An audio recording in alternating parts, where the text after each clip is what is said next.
I'm Bruce Buffer. It's time for the Anthony Gargano Show! Live from the Xfinity Studios. This is the Anthony Gargano Show. Good morning on a dark Monday. Black Monday across the Delaware Valley. This is the Anthony Gargano Show presented by the Bet Park Sportsbook online casino app.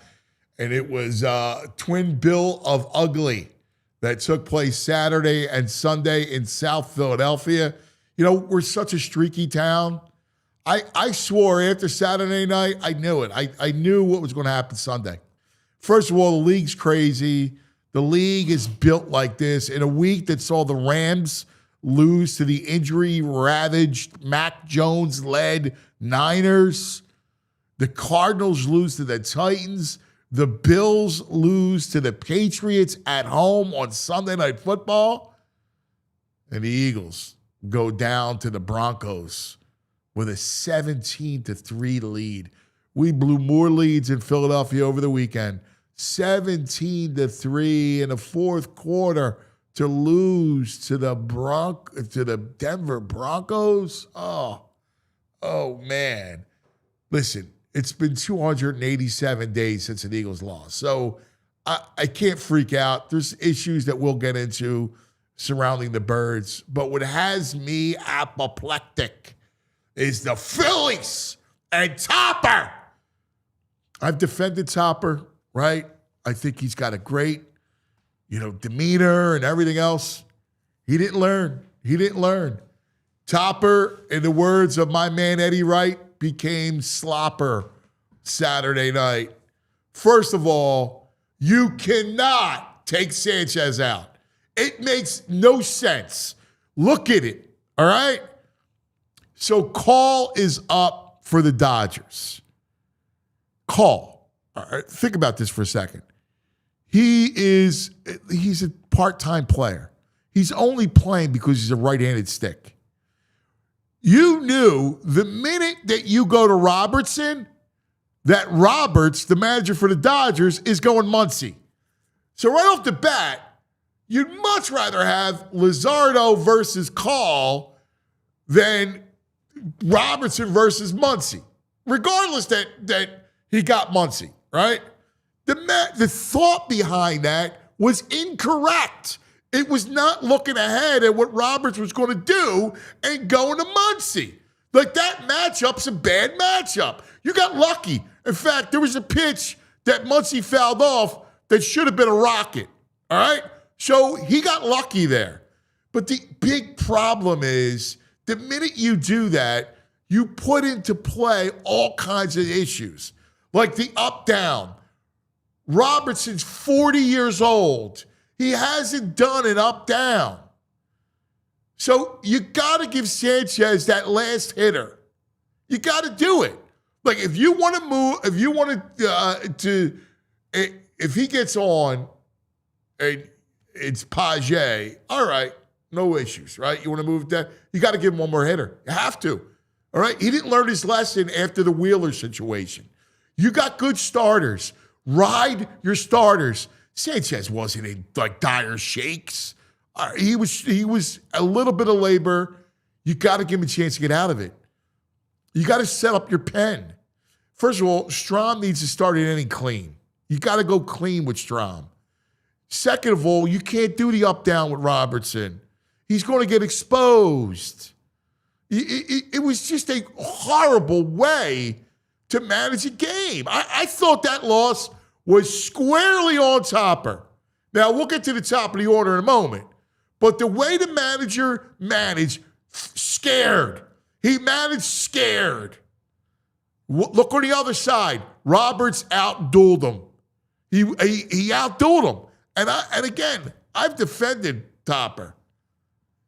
No more. That game was on him. Everybody who complains, who's our boy that's anti-Topper? Ragu. Ragu's right. Ragu's right. Listen, he does a lot of good things during the whole summer and keeps the team together and believes in his guys. Last night, you can't. He manages the pitching staff. And he said it because, like, I was railing because I'm still upset by it. And I was railing to my cousin. And he's like, dude, analytics all scripted out before the game. And he's right. And even Topper said it. Well, then we went through these scenarios, and this is what we were going to do. Dude, it's call, right? Like, it's a journeyman type of player. Look at the matchup. They were itching to use Muncy. Itching to get Muncy the game. Because everybody wants to play the right-left game. They were itching to do it. Give Sanchez the chance and save your pen. They need to be in roles. Robertson is a one inning, like one hitter, two hitter guy at the end of an inning. That's what he is. You can't get more out of him. And Straub's got to come in clean. You gotta get him clean. Oh my God. Just awful. Awful. Like, you are up 3-0. You get to Ohtani. JT coming up big. You get to Ohtani. You're up 3-0. You got to win that game. I mean, this is blown lead city. BS city. All right? On one end, you got freaking the offensive coordinator not running the ball with a freaking 17-3 lead. And on the other end, you got the freaking manager blowing it up in the bullpen. Get the freak out. It's horrible. Horrible. No way the Phillies should be down. And now, I mean, come on. How we all feel going in against Snell tonight? Seriously. You got Snell on the mound. You needed to win. You had an advantage with Sanchez. You had to win that game. And it brings us to the top of the order. Weak top of the order. 1 for 11. A seeing-eye single from Bryce was it from the top, from the mighty Turner, Schwarber, and Harper. Look, I realize it's baseball, and some nights you're not going to hit. Ohtani's good, right? So I get it. But look, the Dodgers were 1 for 13. They're top of the order with Ohtani, Betts, and Teoscar. And what do? Teoscar hits the 3-run homer. Just a killer. Absolute killer. It was brutal. The energy down the ballpark was not like it usually is. There's something off with this team. I hate to say it. They are hanging by a thread. All of them. This whole thing is hanging by a thread. Because you lose this series, it's clean house time. Manager goes, I don't even know if you re-sign Schwarber. Like, there's major ramifications that can happen because you're going to have to reshape this team if they lose this series. You can't go into it with anything like it. So you're going to have to figure out what you're going to do and reshape this club if you lose this series. This is all about metal. What kind of metal do you have? It's on them now. Let's go. All right? Bryce, Schwarbs, Turner. This is where you got to bear down. Look, you can still win it, but you got to win the night. Let's see what kind of stones you got. All right? You didn't have any against the Mets. You completely died against Arizona. This is it. This saves your legacy. This game tonight. Because you have to even the series tonight. It's all on them tonight. The whole legacy, everything hangs in the balance. And look, the ballpark tonight's going to be dead, right? They're going to try and manufacture like that feeling, but you're going to have to strike early and get everybody alive because there's a lot of doubt in Philadelphia, and I cannot blame people for doubting this team. It's on you, all right? It's on Bryce. It's on Turner. It's on Schwarber. Just the thought of Castellanos coming to the plate. Oh, God. My God. Get up. Double play. Now, they say Bader's healthy now. All right, well, I don't know. what that was about. But I'd have a one-legged Bader up over Castellanos right now with the way he's going. Good morning, VG. Good morning, Anthony. Oh, you went Anthony. Well, it's better. There's no Tony today. It's an Anthony. Rough weekend. It was a horrible way. Knowing you're wearing your Georgia hat, your Flyers shirt. I gotta roll some winners. And you're wearing black. And you're wearing front runner. You're wearing black. Yeah, I mean, you're in black. Morning, man. I mean, just an awful weekend. If you're a PSU fan, hey. Well, he's got to go. Speaking of guys that got to go, oh man, Franklin's got no. In fact, he should be fired today. I guess he's got a $50 million buyout. Guess what? You better pay his ass. Yeah. Because losing to UCLA was just the ultimate disgrace. They're lucky that nobody cares. They're lucky they made it close. It was like they were getting drummed there for a bit. Well, and here's the thing. Aller actually played well. So you can't even use Aller as the sacrificial lamb. Right. That's on you. Your defense getting gashed by a winless UCLA team, but forget about it because we got much bigger fish to fry. All right, like Topper, he's got to be in the frying pan right now. See now, I have an issue with Topper. My issue is a little different. I get what you're saying about Alex Call, but he has had some success against Sanchez. He's got 2 dingers out of 10 at bats, I think, against Sanchez. So what? And JT's telling you, and you could feel it at the ballpark. Like JT's like, yeah, he lost it. He was losing it off his fastball. I'm sorry. I'd rather have that matchup than Muncy and Robertson. But he got through it. He got through it because he lucked in. He lucked out. Right, I mean, that's what happened. But here's what put the dominoes that fall. The dominoes that fall are. You have to do an up-down with Robertson. Well, you don't have to, but he did. That's my big issue. You got lucky. You got a 41-year-old who wasn't pitching. He comes in, he got you out of the inning. Lucky it may be. You're out. You cannot bring him back out.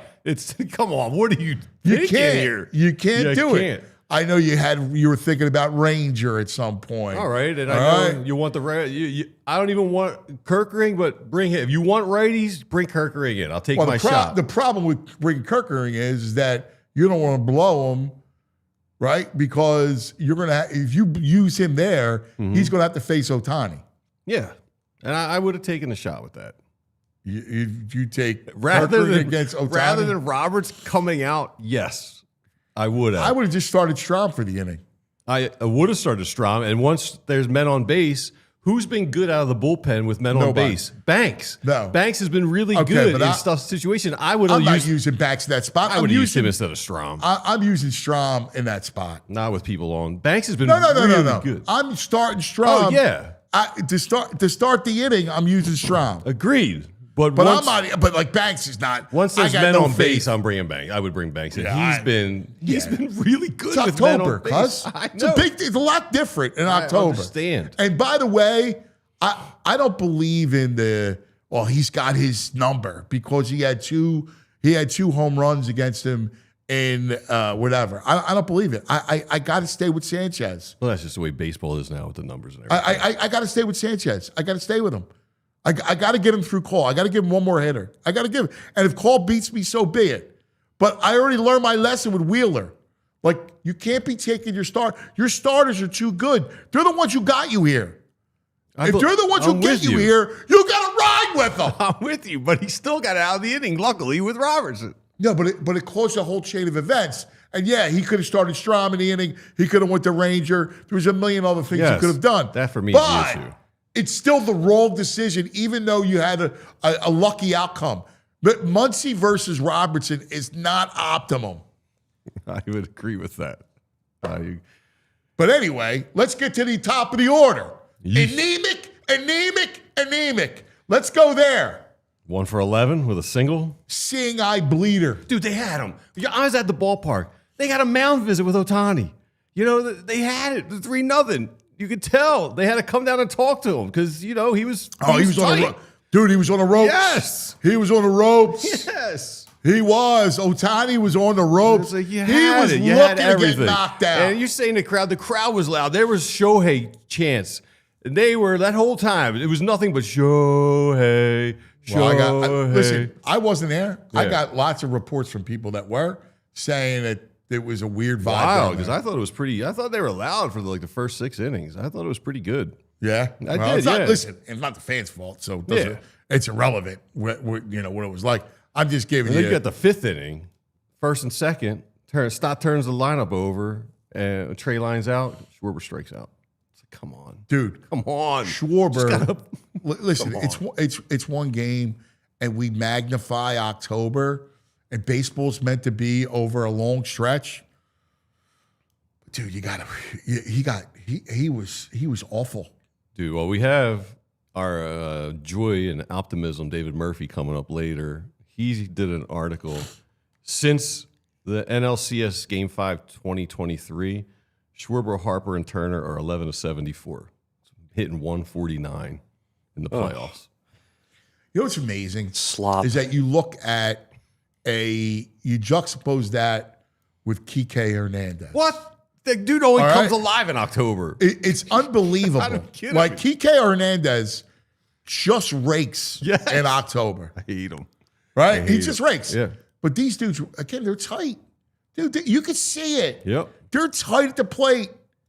JT, big hit. That was it. Yeah. All right? Big hit, legged out a triple. Yeah. I don't know what they were doing playing that ball. I know. Just I know. kept rolling Yeah. and rolling and rolling. But your big boys, small, Really small. weak, and they look tight. Right. And this is what bothers me, right? Going into tonight. Like, first of all, you just gave up home field, right? And now you're staring at Snell and Yamamoto, right? Yeah. Yamamoto's a horrible matchup for the Phillies. Horrible matchup, right? So now all of a sudden you got to deal with Snell, who's got wicked stuff, has been pitching lights out, He's had their number. and you got the Lizard. Now, I love the Lizard stuff. I don't know, dude. I don't know what I'm going to see tonight. I don't know if he's going to melt. Like, will he melt like Wiz? I don't know. Wizardo? No. I just can't believe we're sitting here because at the ballpark, they're up 3-0, and you look at the giant Jumbotron, and they're up 3-0, and it's all the bottom of the lineup. And you're like, all right, these guys got us 3. The Boppers are going to add 1 or 2 somehow, Well, that's exactly some what way. I thought the same thing. Right? I'm thinking, all right, well, you know what? The fact that they got the Ohtani bottom of the lineup, Yeah. all right, let's Yeah, go. Let's right. go, right? Right. No, they just, Nothing. dude, nothing. Weak. Now, Just- meanwhile, I watched the Blue Jays, Dude. their big bats, just destroy the Yankees all They're weekend. up 23 in 2 games? Yes. Man. Vlad. No, here's Vlad, big time superstar, coming up huge. Bryce, Schwarber. Yeah. What am I saying? There's a disappointment. And Eddie Wright, Bryce is a big disappointment in chat. He's tight. Dude, and again, like, See, yes, here's a guy who did, like, I can't write Bryce off because I saw the big home run against San Diego. Like, I saw it. Like, that happened. I can't write him off. Well, we talked with Jimmy. I mean, there's a lot of pressure on this core right now, and they're feeling it. They're swinging out of their shoes. I mean, they're just trying And you too know hard what? right now. What's a shame is early on they were patient. Mm-hmm. They were pretty patient against Ohtani. But when they take their swings, it's just they're trying. never They're trying to swing, make yeah. something happen. Yeah, there's a feeling like they're pressing. Yeah, totally, They're totally pressing. 100%. And can we get off with the more tipping pitching stuff with this? They're saying now. You see these screenshots. Yeah. Again with this squad. Yeah. This is like the 6th time we've heard it this year. I know, dude. Come on, man. Whatever you're doing, switch it up, man. Switch it up. Come on. This is awful. Awful. I want red October, not dead October. All right, we gotta man up, man. We gotta be. This is it. It's all tonight. It's all tonight. All tonight. Yeah, Lizard Snell. Let's go. The Mariners lost their first game at home. They were looking up at Scooble. and they beat them last night. And they gave up a 2-0 lead in the ninth. Right? They beat them. Does this team have enough stones, enough metal to do that tonight? Does it have enough? Enough in the dumpers. Right? Staring up at a 1-0 deficit, loss at home, and you're looking up at Snell. Yeah. Snell is no Scooble. Snell's good, but he's no Scooble. Right. If it can happen there, it can happen Well, here. that's my point. I'm laying it out. I'm with you. Here you go. Yes. Let's see what's in your blood tonight. This whole thing, the whole thing hangs. Because if they don't win and they lose this series, as much fun as the last few years have been, it'll go down as a flop. Yeah, well, that is the thing about seeing the Dodgers early on. I mean, yeah, they go out, but they're going to go out to the best team in baseball. So it's not like they're going out to the Mets again. It's different. I disagree. You got home field. No, I can't give you a pass for losing to the home Dodgers. field in a 5-game series against the Dodgers. I mean, I can't give you a pass. You want a pass? I don't want to pass, but it's not the same as going out against the Mets or the D-backs. Andrew? No, it's the same. It's the same. This This guy is doesn't know baseball. I mean, what are we talking Oh, about? stop with the no baseball thing. Come on. No, dude, I'm Same sorry. going out against a crappy Mets team with junk ball pitchers and the best I don't want to team in hear baseball. any excuses. And I'll tell you what, Roberts fixed his bullpen. You know how he just put all his extra starters? What's he got, 8 extra starters out? Glass now? And Sasaki coming out of the bullpen. I mean, my God. No, listen, they're ridiculous. We said that. Yeah. I told you before the game that that's what they were going to do. Right. They were going to use all their starters. Like, we said that. But there's no excuse. You're up 3-0. There's no excuse to lose the game. None. No, none of them lose that game. No excuses. I don't care if it's the Dodgers or the 27 Yankees. No excuses. And if they lose, you got to blow them up. Blow them up. Chat's saying the same thing, VG. No excuses, man. Yeah, Chat's wrong every now and then. They're usually right. What excuses? Like, what are you, nuts? I'm not saying it's an excuse. I'm not saying I wouldn't shake it up. I'm just saying it feels different losing to the best team in baseball. It feels the same. Freaking losing. No. What are you, nuts? Why wouldn't you shake it up? The last 3 years have been flops if they I just lose. said I would shake it up. What are you talking about? I'm just saying it feels No different alibis. losing to the Dodgers. No alibis. Just go in and win the game tonight. Freak. Yeah, I'd like that. All right, we got lots to get to. It's going to be busy, as you can well imagine. EJ's coming up. Talk about the debacle yesterday. 2 runs. One got called back on a holding in the second half. 2 runs. Seriously, that's just outrageous. That's malpractice by Petullo. That's with the league, right? Malpractice. That you would run the ball twice. One gets called back. Again, we see 3 and out. And Sean Payton completely outcoached Sirianni and Petullo yesterday. Completely outcoached them. You know why? He never got out of his game plan. He's down 2 scores. He didn't start throwing the ball over the field. Run, right? Good high percentage throw, right? Put the pressure on them. That's what happened. They got outcoached. They're up 17-3, and you lose that game. Listen, they don't lose, and it's the first loss in 287 days, so I can't make a federal case out of it, but it's an ugly loss, all right? It's just still ugly, and they got outcoached. I mean, that's the truth of the matter. So we'll talk to EJ. We'll talk to the brain. We got BG. It's a BG Monday. And then David Murphy. Murphy Monday. So lots to do. Let's take care of some business. All right? Let's do it up. Let's talk about Rothman Orthopedics. Listen, I know we get some aches and pains, old injuries flaring up, all kinds of. We talked to our Rothman doctors on Friday, Dr. Pepe. Like, there's a lot going on, like, because we're sports people. We're always got to be doing stuff. And if you get an injury, well, it slows you down. It's a bummer. It bums out your fall. Do yourself a favor. Go to Rothman Orthopedics.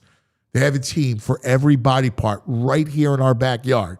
I mean, you got shoulder, you got neck, you got knee, ankle, hip, back, you name it, hand, elbow.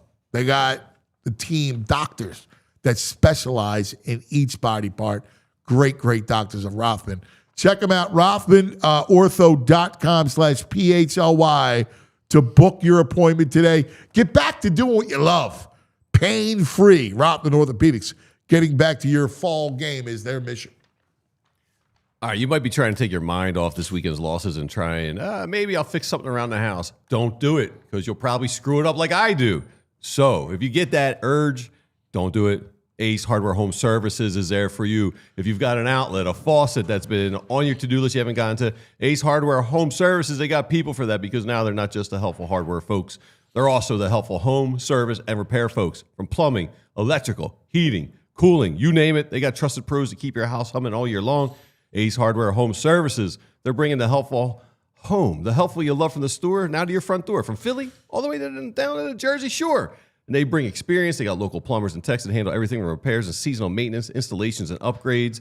They bring understanding. They listen to your goals. And the job's never done until you're totally satisfied. You can get free estimates on equipment installations and replacement with trusted advisors with options best suited for your home, your budget. And they're local. Their teams live, they serve in our communities, and they're dedicated to keeping their neighbors comfortable in their own home. So if you got something you need fixing, visit Ace Hardware Home Services online at AceHardwareHomeservices.com and get started on that next home repair project. That's right. Ace, the helpful place, baby. All right.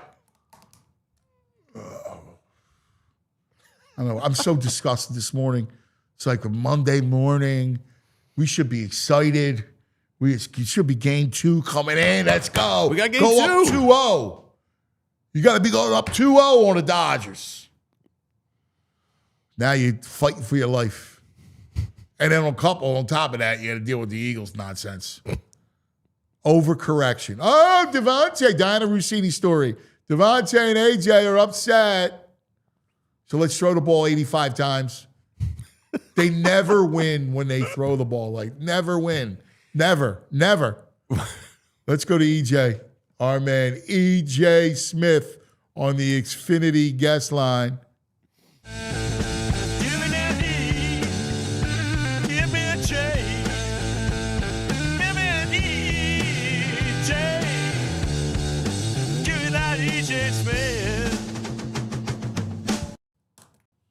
Good morning, EJ. Is it a good morning? It's not, but I want you to have a blessed morning. Yeah, same to you. Absolutely. But yeah, no, it's definitely a tough weekend all around. Well, let's start with the team you cover. All right. How in the world make sense of 2 run calls, one that gets called back by holding in the second half? I mean, you're up 17-3. Just make sense of that. Yeah, I mean, it definitely defies a formula we've seen from the Eagles for a long time. You pass to get the lead and you run to protect the lead. I remember it was after the first Broncos touchdown. There was about 13 minutes, or no, there was about 11 minutes left in the fourth quarter. And you just kind of feel like in years past, this is that situation where the Eagles take 7, 8, 9 minutes off the clock and they really just kill the game out. And obviously that wasn't the case. And, I do think that they got a little pass heavy in the second half, but I also think it's a reflection of where the run game is at right now. We've talked a lot this season about how they have not been able to lean on their run game. It really has not been a part of the identity of this year's team. So if I'm being honest with you, I kind of understood why they got away from the run, because they have not been able to sustain drives. They got behind the stick so often. Again, that there was a holding penalty on the one series in the fourth quarter that puts them behind the sticks, where that was one of the only called runs. And then in the second series, it's an RPO that Jalen Hurts was critical of himself for throwing the bubble screen. Although honestly, the bubble got 8 yards. So I don't know. To me, it's those early down situations that they just kept shooting themselves in the foot, a lot of self-inflicted wounds. But I don't know. To me, it's like, maybe I'm in the minority here, but I actually didn't have too much of an issue with the game that Kevin Patullo called. I thought this really was more squarely on the players in this one. So you go up 17-3 on the long touchdown, right? So yeah. Which, by the way, I loved and I wanted to do. I've been calling for Barkley in the pass game, and I thought the wheel would be good. And then here you go. Here's your offense: 5 plays, 23 yards. Yep. 3 plays, minus 16 yards. That's after you're up 2 touchdowns. Yeah. Then 3 plays minus 6 yards, 3 plays 2 yards, and in the end of the game, drive. Like, Yeah. in this, once you're up 17-3, you got to establish a run. You got to. Yeah, but they've tried this at times this season. But you just can't abandon it. Like, you just can't, like, not in that situation. Not up 17-3. And the other thing my is that some of beef these is with the 2 drives at the end of in the third quarter when you're up like that. Like, that's the perfect time to try to flex a little bit and the perfect time to try to get it going. Now, I know the O-line was nicked up. Yeah. Yeah, I mean, so I agree with you. I think in an ideal world, like the Eagles sit on this football, they give it to Saquon Barkley, and they just grind the game out. I just don't think they're there right now. I just don't.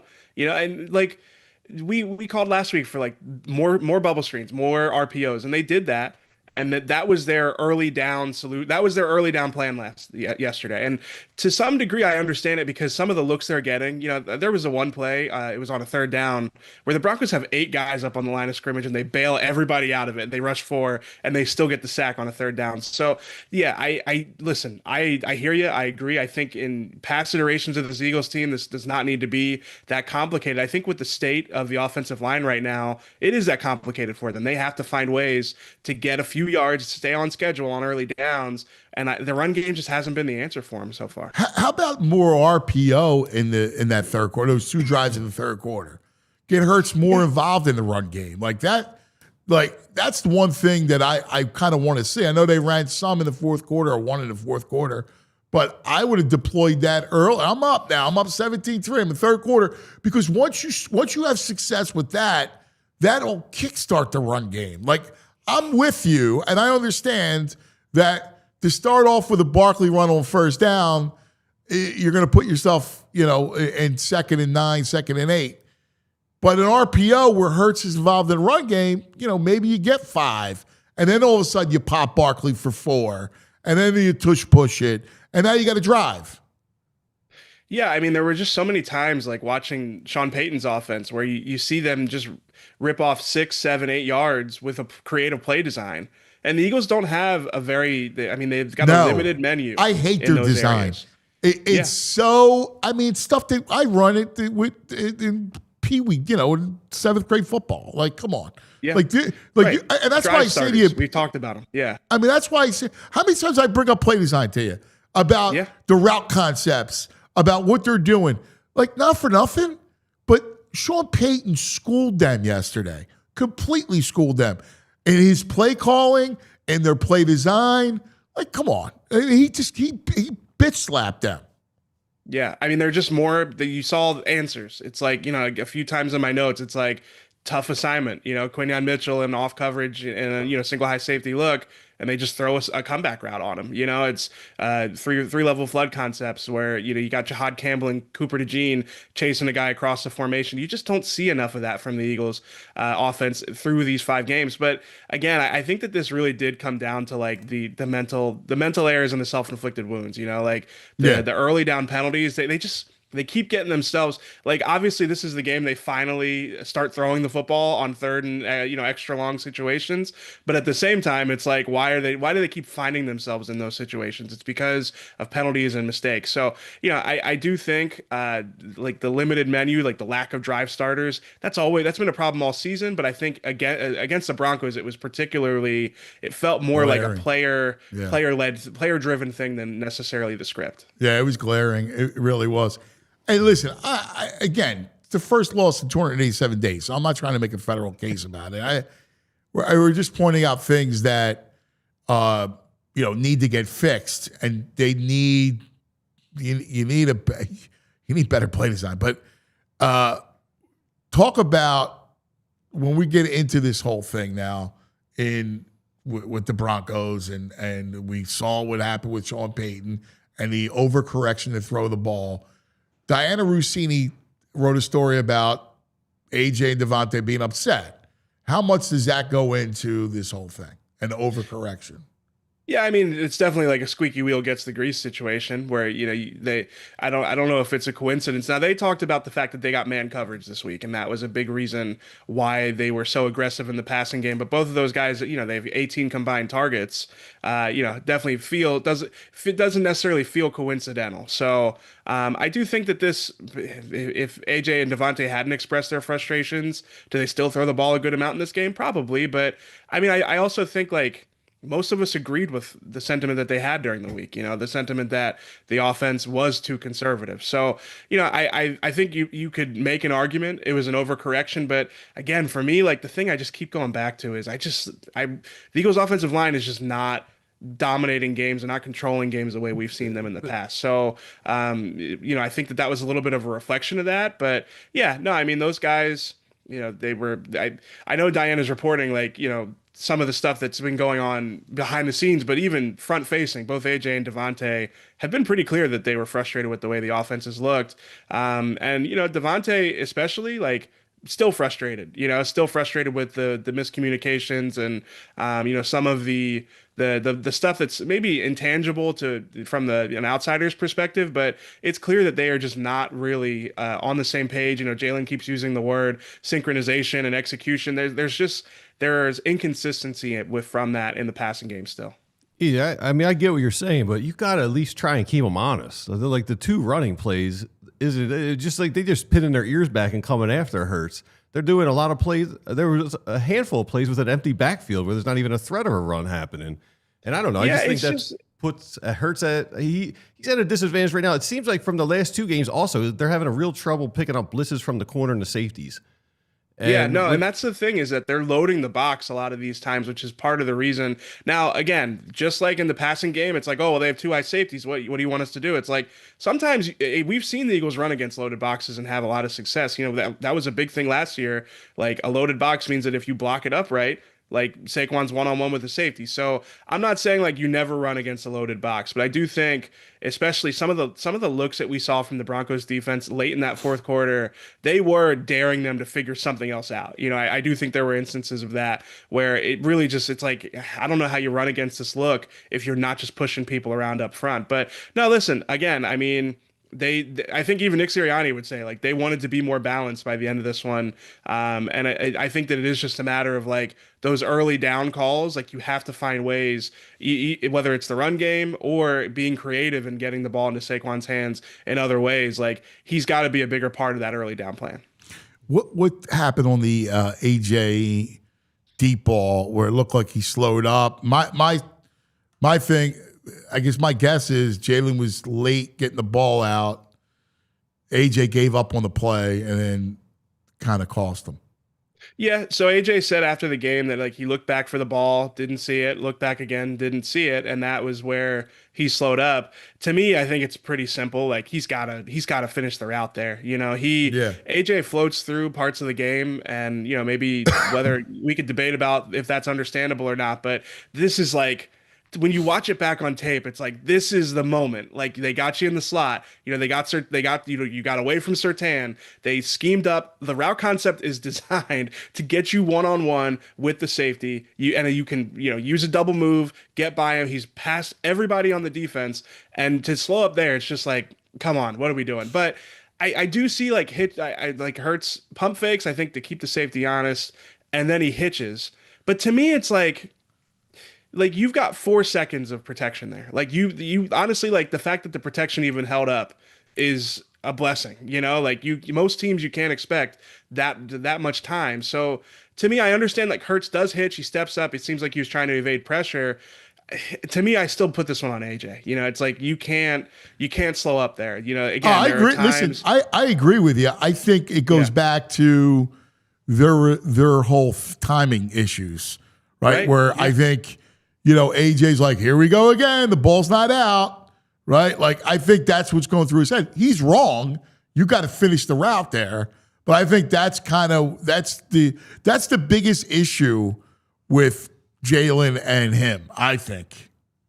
Yeah, no, I completely agree. I think that it is like, it's been indicative most of the season that AJ can have those moments in games where his body language starts to get waver, starts to waver. You start to see him sort of, like I said, float through parts of the game. Especially if he's not involved. And I think you're right. I think that this was probably the culmination of some of the times where the ball hasn't gone his way. But you can't get away with stuff like that. No. I mean, it's hard to overstate like how big of a moment in the game that is. They go up, that's the game. 24-3. Late in the third quarter. Yeah. This is a completely different game. It's the game. And look, especially after what happened last week and the social media post, and like you got eyes on you all the time, dude. Like, you want to hold everybody accountable. That's great, but you got to finish the route. Yeah. No, I completely agree. And I did think it was notable that, I mean, he said, like, we just missed when he was talking about it. So maybe it's more of a gray area. Jalen said after the game that he's got to watch the film back to really determine. So I don't know. We'll hear what Nick has to say about it. I don't know if Nick's going to talk today. I think it might be tomorrow. But we'll hear what Nick has to say about it. But yeah, no, that was a huge missed opportunity that you just can't have, especially like we're getting to the point now where it's like we're 5 weeks into the season, like there's not a lot of time left for these types of lapses from the offense. Hey, EJ, you put out something, I think it was a tweet over the weekend about how most people were worried about the cumulative effect of all the running last year on Saquon and him regressing. But I think it was Mailata who said that really had an impact on the offensive line, and maybe we're seeing that now where they're being dinged up and worn down. Yeah. I see Yeah, that. no, absolutely. I mean, obviously Juergens and Landon Dickerson both had off-season surgery. Dickerson leaves with an ankle injury. You add that to the knee and the back that he's been dealing with already. I mean, it is just, and I think those are the big ones. Like Juergens, I mean, when you watch him in the film, it's like it's never like glaring. It's never like, oh my God, this guy's getting completely beat up or anything like that. But it's just like not as many impact plays. And the same thing with Landon, where it's like you can tell he's not 100%. He's just not blowing people off the ball. He's not just like dominating the interior. And then Tyler Steen, like he's just not quite what you had from Becton in the run game in particular. So you add all that together, and all of a sudden that run game that you had last season is not nearly what it was, what it used to be. So I mean, I don't know how close. I saw Jeff McClain had a report out today that Juergens isn't necessarily close to 100% even after getting the back surgery. But yeah, I mean, these guys, like you can kind of tell that they didn't come into the season fresh, and I think that you can feel it now that we're in the throes of the season, that they are sort of dealing with something. Yeah, I mean, I'm not again making a federal case out of a one loss, and again, you're up in the game, and your DNA is still about winning. But what does scare me is not a 2023 thing. What scares me is that line, and is that attrition wearing them out? Are they just beat up? Like Jordan did not play well yesterday. He was not himself yesterday. And I remember Andy telling me in 2005 when things just unraveled, it was not like the Super Bowl and Donovan T.O., none of that. It was the 4 straight championship games that they played over that period of time that finally caught up to them. Like, it's just a lot of football, man. And when you're playing an extra month on everybody, it takes its toll. Absolutely. No, I mean, and like this has been obviously, like, you think about the Super Bowl hangover, but the last few years they've been, in the postseason and trying to make postseason runs. And, like I think back to how he's talked before about the lost years of his tenure, the years where they've really struggled. It's usually down to offensive line attrition. Yeah. It's usually down to, not being able to compensate for a few losses across the line. So to me, like I wrote about this in the early bird this morning on allphly.com. Like to me, if this is still a thing after the bye week, if the offensive line hasn't, rounded the corner after the bye, that's when I think it's time to really start to worry about what this is going to look like for the Eagles, because I just don't know. Like, there are so many things in the Eagles offense that are really built around having a dominant offensive line. They're just like, some of the things are just baked in, like the fact that they've got offensive tackles on an island in the pass game as much as they do, the run game in particular. Like, they've got parts of this offense that you can't really make work if you don't have 5 guys that can win their matchups up front. So again, maybe they can round the corner. They can sort of use that bye week to get back in back closer to 100%. But right now, no, they can't lean on it like they usually do. Yeah. No. Trenches on both sides. I mean, it's a very quiet game from Jalen Carter and Jordan Davis yesterday too. Yeah, he's not even close to 100%. You can just tell. I mean, and he still has like gravity, like Zadarius Smith's sack. You see that Jalen Carter occupies two guys to free him up, but he's just not making the impact that he usually would. And I mean, I attribute that to the shoulder injury he's been dealing with. Yeah, I mean, defense played fine. I mean, I'm not playing. Yeah, I'm with you. I really felt like the defense. I mean, they forced Denver. To punt 6 or 7 drives before the 2 final drives. They're on the field for a lot of the second half. Like I just when you're dealing with those 3 and outs, I mean, all the time it takes a toll on you, man. Yeah, I mean, the offense put him in a really bad spot. So and even like the Quinyon Mitchell, like I see Cortland Sutton stats. If you watch the game, that Quinyon was in tight coverage for almost all those catches. Yeah, I'm with you. My brother, great stuff. 2:00 today. Yep, 2:00. We're gonna go over the film with Bo. It should be good. Why? Because it's a short week, he's not talking today? Yeah, usually after the short week, we don't hear from Nick Sirianni until either Tuesday or Wednesday. So, I haven't gotten official word on that, but it's not on the schedule. So I'm guessing not today. All right. We'll talk Giants coming up with you later in the week. It's a short week. You're right back at it. So good stuff, maybe my a brother. Blessing in disguise. Love you, buddy. Thanks, pal. Yeah. Here he is, EJ. I mean, in reality, I know this sucked losing, but in reality, in 3 weeks, they're probably going to be 7-1. Yeah, I mean, we'll see. It just doesn't feel like that, though. Well, no, I mean, my biggest concern going forward is not any kind of unraveling. I mean, the bickering or the AJ, Devontae. Yeah, I'm not. I don't care about that stuff. Like, whatever. That's eyewash. It's the O-line. The O-line scares me because you can't win if that O-line's not what it is. Yeah, they're not even close.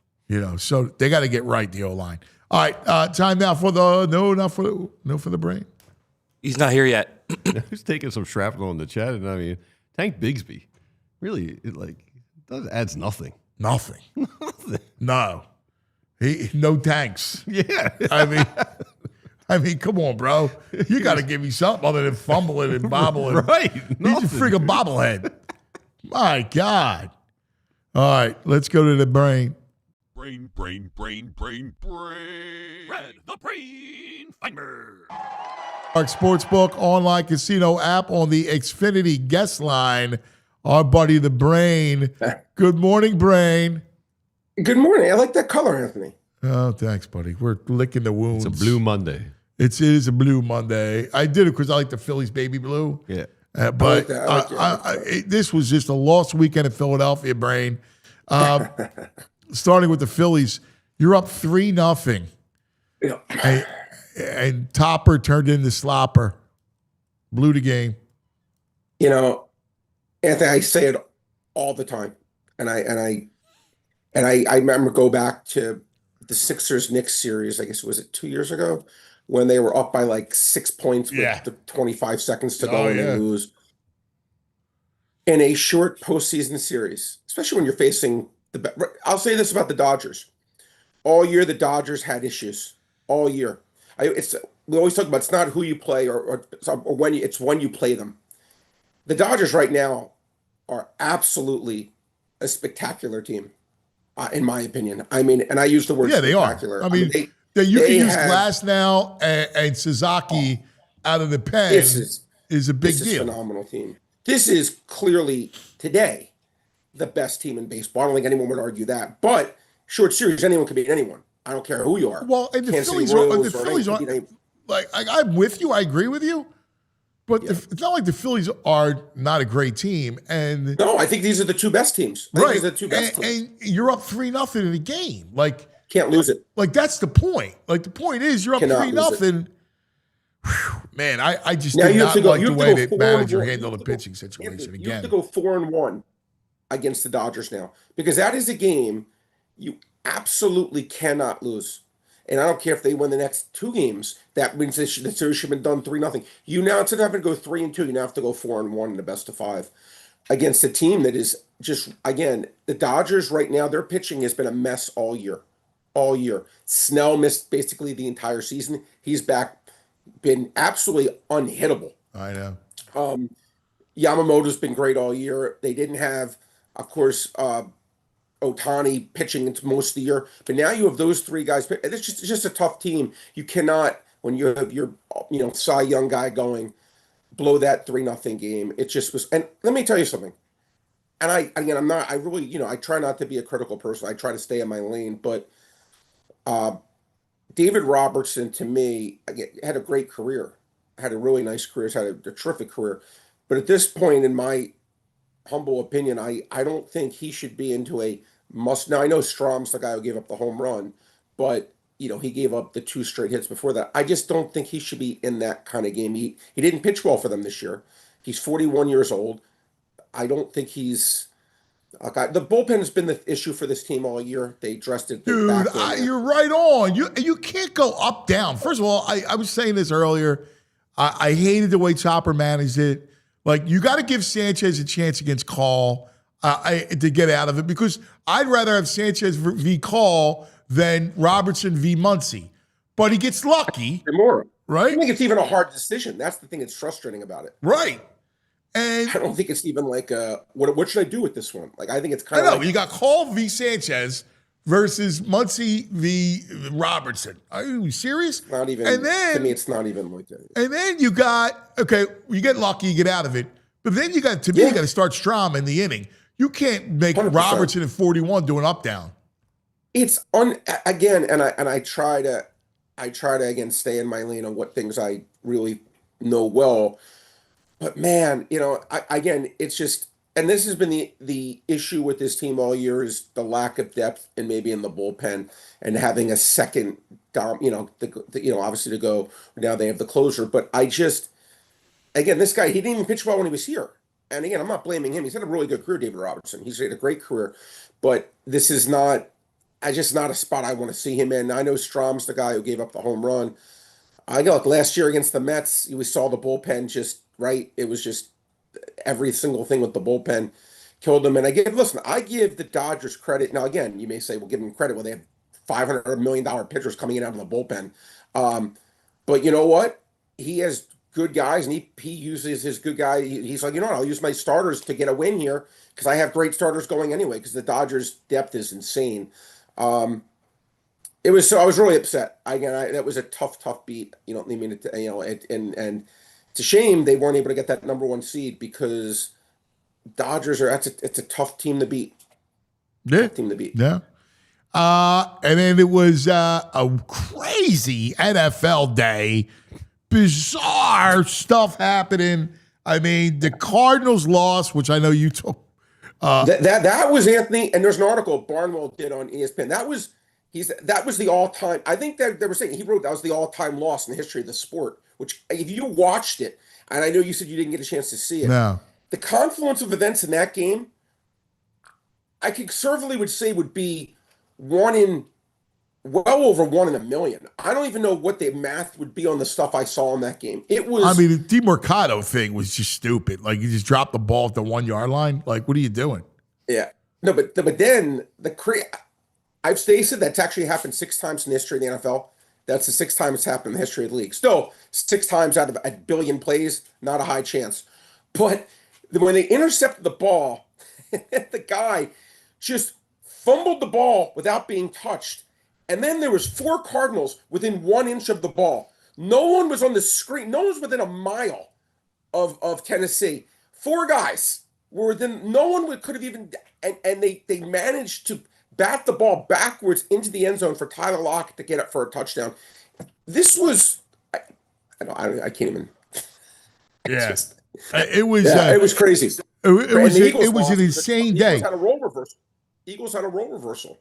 Yeah, the Eagles go down the way they went down. The Bills lose at home on Sunday Night Football. I don't know how. Drake May was great. Drake May was fantastic, but the Bills' offense moved up and down the field, just couldn't finish. They did. Anthony, turnovers. Bills are a better team. Bills will be fine. Josh Allen is just ridiculously great. But they had what, 4 turnovers? I mean, you're not going to win that way, and you're playing a good look. Vrabel's a good coach.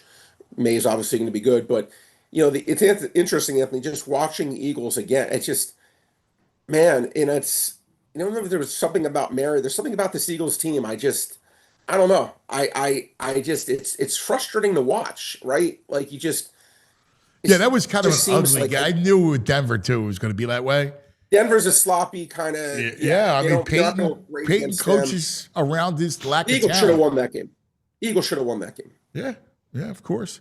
All right, And what do you no got question tonight? about Let's start football before we go to baseball. Chiefs Jaguars. Yeah, the line right now on the Park site is we're looking at 3.5. Anthony, look, here's the thing. For me, again, we know the Chiefs play close game after close game after close game. Jags have been a pleasant surprise. Defense has actually played a lot better than was expected. And they're sitting at 3-1, only a half game behind MVP frontrunner Daniel Jones and the Indianapolis Colts. Lean here towards the underdog here, Anthony, in that I think the game will be tight. I think it'll be close. I think either team can win. Again, key number being above 3. Didn't bet the game, but I lean here only so I can look as the Jags. I do think they keep this game tight, and that's kind of my feel on this particular game. And I do think for the Chiefs' point of view, I always Worthy's my guy. I think he should have a nice game. I just think he's phenomenal.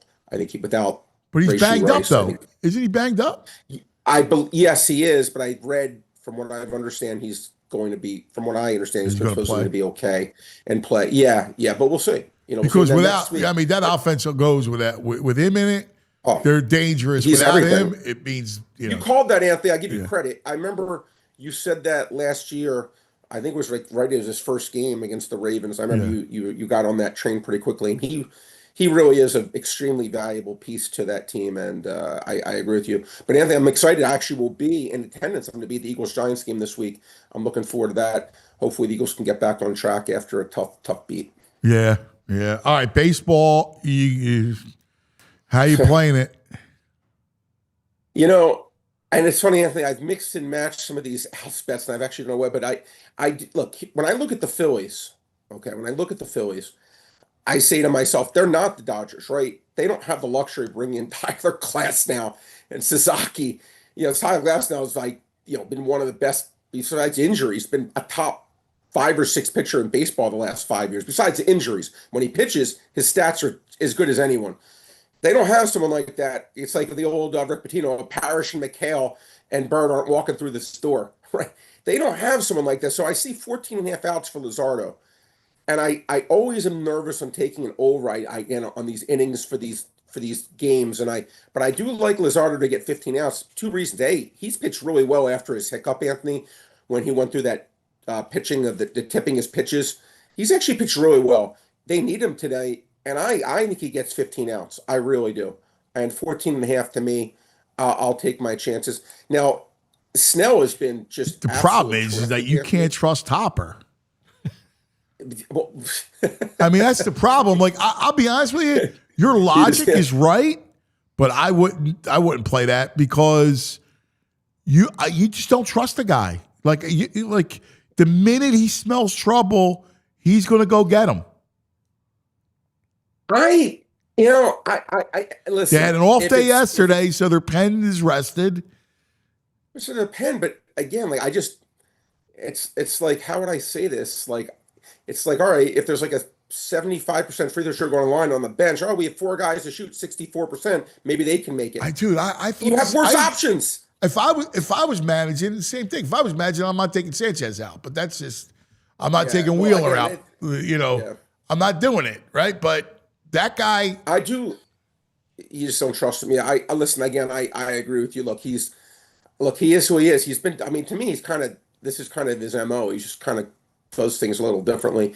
I do lean here under 7.5 runs, guys. Again, the way Snell and Luzardo are pitching, I think both those pitchers will pitch well. I expect both those guys to have success. Now that the Dodgers are just going to pitch their great pitchers in relief, and Phillies obviously all hands on deck game, I do lean under 7.5. But I think the Phillies actually do have a chance in this one. Again, all these games are close. But again, I think the bigger problem for the Phillies, well, again, obviously they have to win today. Clearly, they have to win today. But I do not have much faith in Game 3. I think that'll be a tough hoe for them to win if they can get by this one. But again, I guess let's get to that point and then deal with it. But how about must Brewers game. jumped out to the big lead? They just thumped the Cubs, man. They did. I mean, it's interesting. The Brewers, Anthony, are like one of those teams. What was it?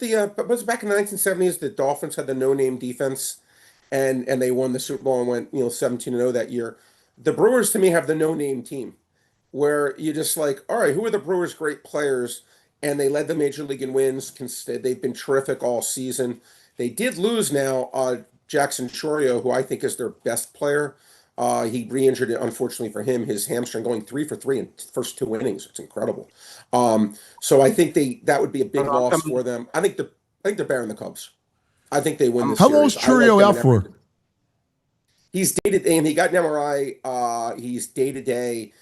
I don't know if he's out for the rest of the playoffs. They've kind of been vague about it. If he's even be able to play today, if he's out for the rest of the playoffs, if he's out just for this game. Right. But again, that's a loss. That would be a huge loss for them because he is a great player. They do have Isaac Collins, who actually is top 3 Rookie of the Year candidate on the bench, who had an OPS of close to 800. They do have a really deep team, the Brewers. They've had a lot of bad injuries, and they've overcome them. So I think the Brewers win the game, even if Chorio is out. Yeah. I like the Brewers team. I think they're tough. All right, buddy. Good stuff, man. Good luck tonight. Eagles will be fine. It's one game. Phillies is the bigger thing. As I said, I agree. I think you're right. But it was a tough 1-2 punch for Philadelphia. Horrible. Our 4-for-4 world. All right, good stuff, buddy. Today's a due day. I think Luzardo's. I think the Phillies are going to find a way to win this one. I don't know how. All right. It's going to be close. I think the Phillies are going to win. Well, tell you, you're more optimistic than I am. That's good. I think the Phillies win this one. I like it. All right, good stuff. Thanks, Brain. Good, appreciate it, buddy. There he is, the Brain, brought to us by the Bet Park Sportsbook online casino app. Coming up, BG. We need a dose of BG. Yeah, a double BG's a tonic. You just hang out with me all day and keep me happy. BG will make you feel better about life. So that's a big deal. Let's talk about some of our friends, shall we? Let's talk about Xfinity. That's right. Xfinity Sports. Now, you know the deal, right? You go over to your buddy's house, and the setup's a mess, right? Lagging, buffering, switching between apps, all thumbs, trying to find a game. The dude claims he's a big fan. It's not VG, because I know VG's a big fan. Plus, he's going out now to watch games. This is another person. You feel fan-fished. So, listen, you call yourself a football fan, you call yourself a sports fan like we are in Philadelphia, you got to have Xfinity. It goes with the sports fan, all right? It's the ultimate sports destination. You can find the best games, your favorite teams, all in one place, and the way you watch. Next level. It's the perfect fan flex. You got all the action right in your living room, plus Xfinity's best picture and sound with enhanced 4K. So clear, it feels like you're in the stadium. Sometimes, like I do it, I'll have 4 games going on at one time, because why not? It's the best. On top of that, you get real-time notifications and live stats right on your television. It's the best seat in the house every time. Next game day, make sure a big fan isn't a big fail. Learn more at Xfinity.com. Xfinity, imagine that. Restrictions apply. All right, let's talk about the Bet Park Sportsbook online casino app. All right, VG, what do we got? What are the Phillies tonight? Phillies are plus 112. Dodgers minus 132. Well, I don't like that. No. I don't like Who would that. like that? I don't The Dodger like that fan would at all. like that. What's Luzardo's strikeouts? 6.5. Snell 7.5. 7.5. Wow. I mean, the way they're swinging, dude. Yeah, I would think he might have that in the 3rd inning. Yeah, dude, I know. That's not good. No, it's not good. That's not good. Oh, man. What is good? Birds are 7.5 favorites. Oh, listen, you got to win it. You're the Eagles. You got to go there and flex against that team. That team lost to the Saints. Although short week, division, this league is bizarre, dude. It's bizarre. The Ravens are plus 7.5 against the Rams. The Ravens yesterday. Oh, Well, when you don't have Lamar, Well, yeah, I mean, he's clearly the MVP. and their defense is just decimated. They got injuries everywhere. Yeah, they got destroyed 44-10 Yeah, dude. to the Texans. Crazy games yesterday. Dude, Daniel The Jones. Colts go 40-6. Daniel Jones is not even finishing games. They have such a big lead. Oh my God, it's nuts. My Carolina comes back on Miami. Right? Crazy stuff. But it's all there on the Bet Park Sportsbook Online Casino app. You heard the brain. He likes what do you like? He liked the Jaguars tonight. Yeah, I like that. I mean, the number started out 4.5, came down to 3.5. Seems like a Jag line. Yeah, I just You got your boys over there. I know. I would pass.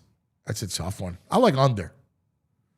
Under? Yeah. Nobody likes under except you and Brain. No. If you're gonna play it, you gotta like under. I like under. I'll tease the over. 45.5. Yeah, tease it down to 39.5. Give you the I Jags don't know, plus, dude. I could Jags see plus it. 9.5. I could see another 3-3 game at halftime. Anyway, check it out. The Bet Park Sportsbook Online Casino app. There's always another way to win on the app. The casino games got you going. Live dealer, blackjack, roulette, craps, the hot slots, huff and more puff. Shamrock Fortunes. Shamrock Fortunes. That's awesome. Classic. Check it out. You got to be 21. You got to be in PA, New Jersey, Michigan, Maryland, Ohio. If you have a gambling problem, please call 1-800-GAMBLER, betparks.com for all details. Now, we go to our man. Oh, thank God. Yes, brought to us by Parks Casino. He's the tonic that'll make us feel better after the 1-2 punch of losses because that smile is infectious, and we need it today. Our man, the great Brandon Graham. Now, look at it. Look at it. Feel better already. Already I'm starting to feel better. I see that smile, BG. Good morning. Good morning. You got a gift. You make people feel good. Man, you know what? I want to be just that person that just had the positive outlook, man, because it's so easy to just say blame and do all this, point fingers, all that, but honestly, we seen the game yesterday and we understand that this is a great lesson for this team. We always have these, especially going 4-0. You might have not liked the way the passing game has been going, but you get the passing game going.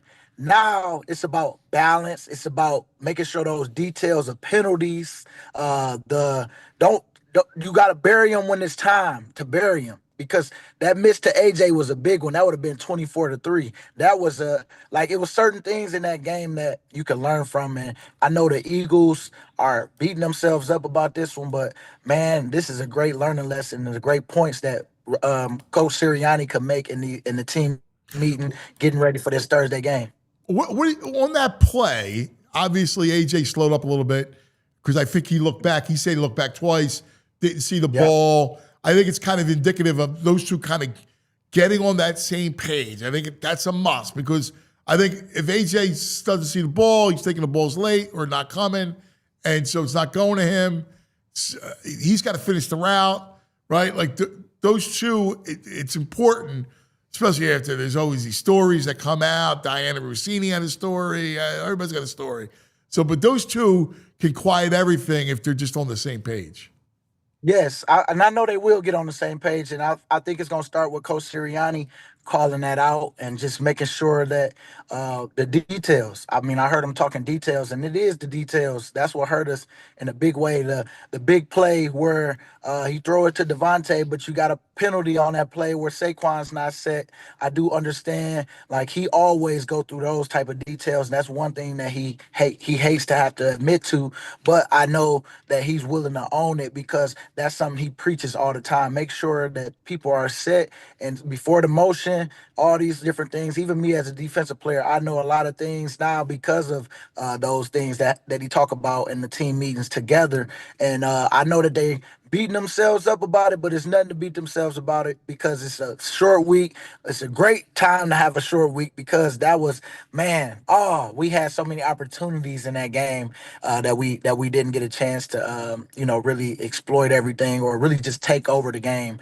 But I know that we need these type of games if we're going to be making a run like we want. So I'd rather have it early than late. What do you make of the 2 called runs in the second half? Obviously, one got called back because of holding, and kind of getting this run game going, man. Because up 17-3, it's crazy. Like, they only ran the ball, well, actually one that counted. Well, you know what? We've been talking pass game this, and we got a little pass happy instead of making it more of a balanced game. When we was up 17-3, I know that they wanted to put the dagger in them by going up 24-3, and I know that we missed that opportunity on the AJ thing. But like now, don't worry about what's going on the outside. Let's just find our balanced attack. We see that we can do that. We can make it. We can pass. That was against a good defense, a real good pass defense, because they got some good DBs back there. But they definitely found some different areas where they was hitting them. A lot of one-on-ones, and we just was winning our one-on-ones. But then, like we said, it's about balance. And so they didn't run because I think a little bit of it is we've been asking for the pass game so much, and they wanted to deliver in a big way, but we got to do it. The Eagles have to do it in a way where it fits them. And when they're balanced, they're a great team, because you still have to have the threat of Saquon running the ball in order to open up a lot of things. And then you got to make sure that you throw a little run in there with Jalen so that he can have a little have everybody thinking about him too, and it just opened up the doors for the pass game. And man, I was loving the play action, the run pass gives, the RPOs that they was doing early on, because it seemed like we was hitting the flats a lot, and I was loving that because we was getting positive yards on first down.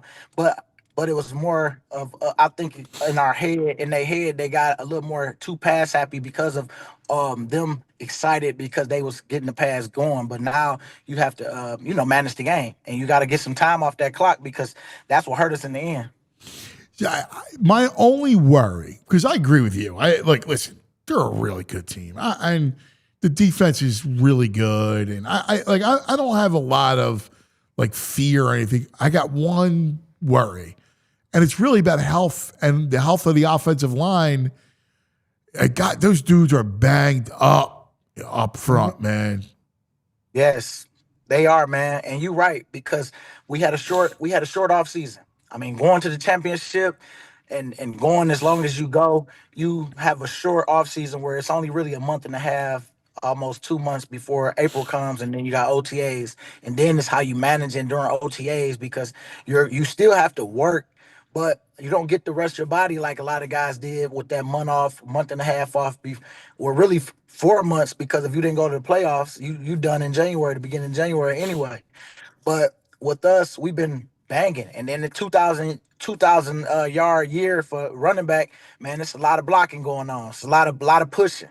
And like you said, it's more of how you manage it. And I think the Eagles are managing it well, but it sucked to see Landon go out with an ankle. I know he's been dealing with a lot of stuff already, and that he's one of those guys that you're gonna need to lean on people, especially when they get tired, because that's when you really open the hose up. And I know he's in shape, but it's just more about the health. Like you said, he's more just like, dealing with injuries right before we even started training camp, and then was managing them, and then he got to the games and he was managing. But now, like you said, a guy like him going out, then I know Lane is dealing with things. Jordan Mailata is the only one that I really haven't heard too much bad stuff about. He's been out there playing.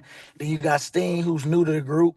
It's a managing going on, and I know they got the right coach for it. All they got to do is stay consistent with what they've been doing. You got who got in 64? Why can't I think of his name?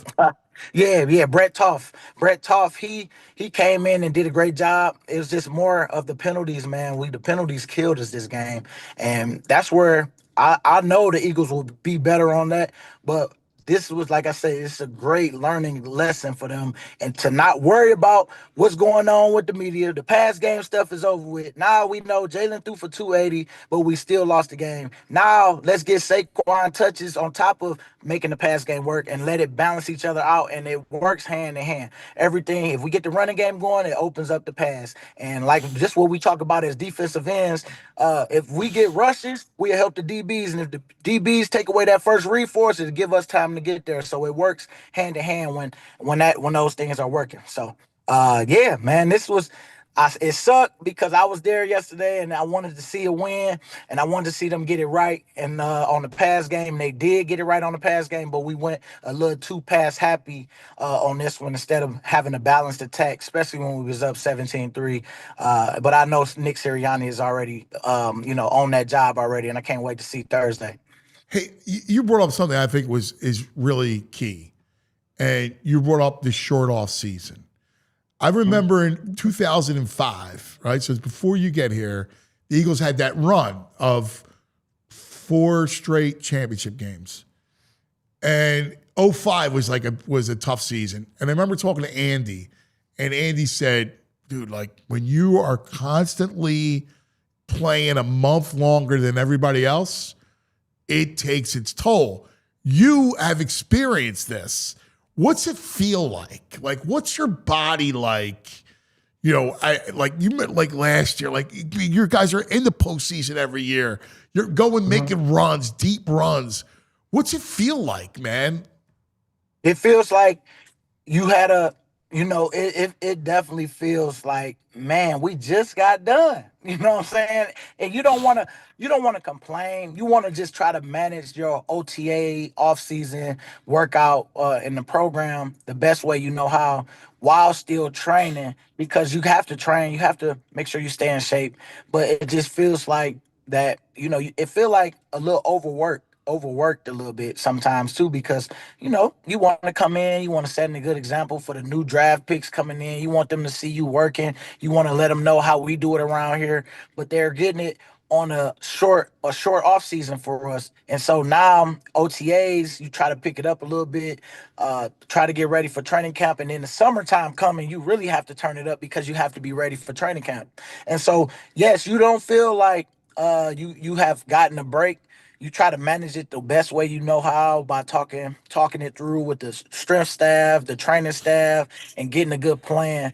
But like you said, man, it's great, but you got to know this the backside of it where people don't see it all the time. It's a shorter but longer season for you now. Now you got a shorter recovery.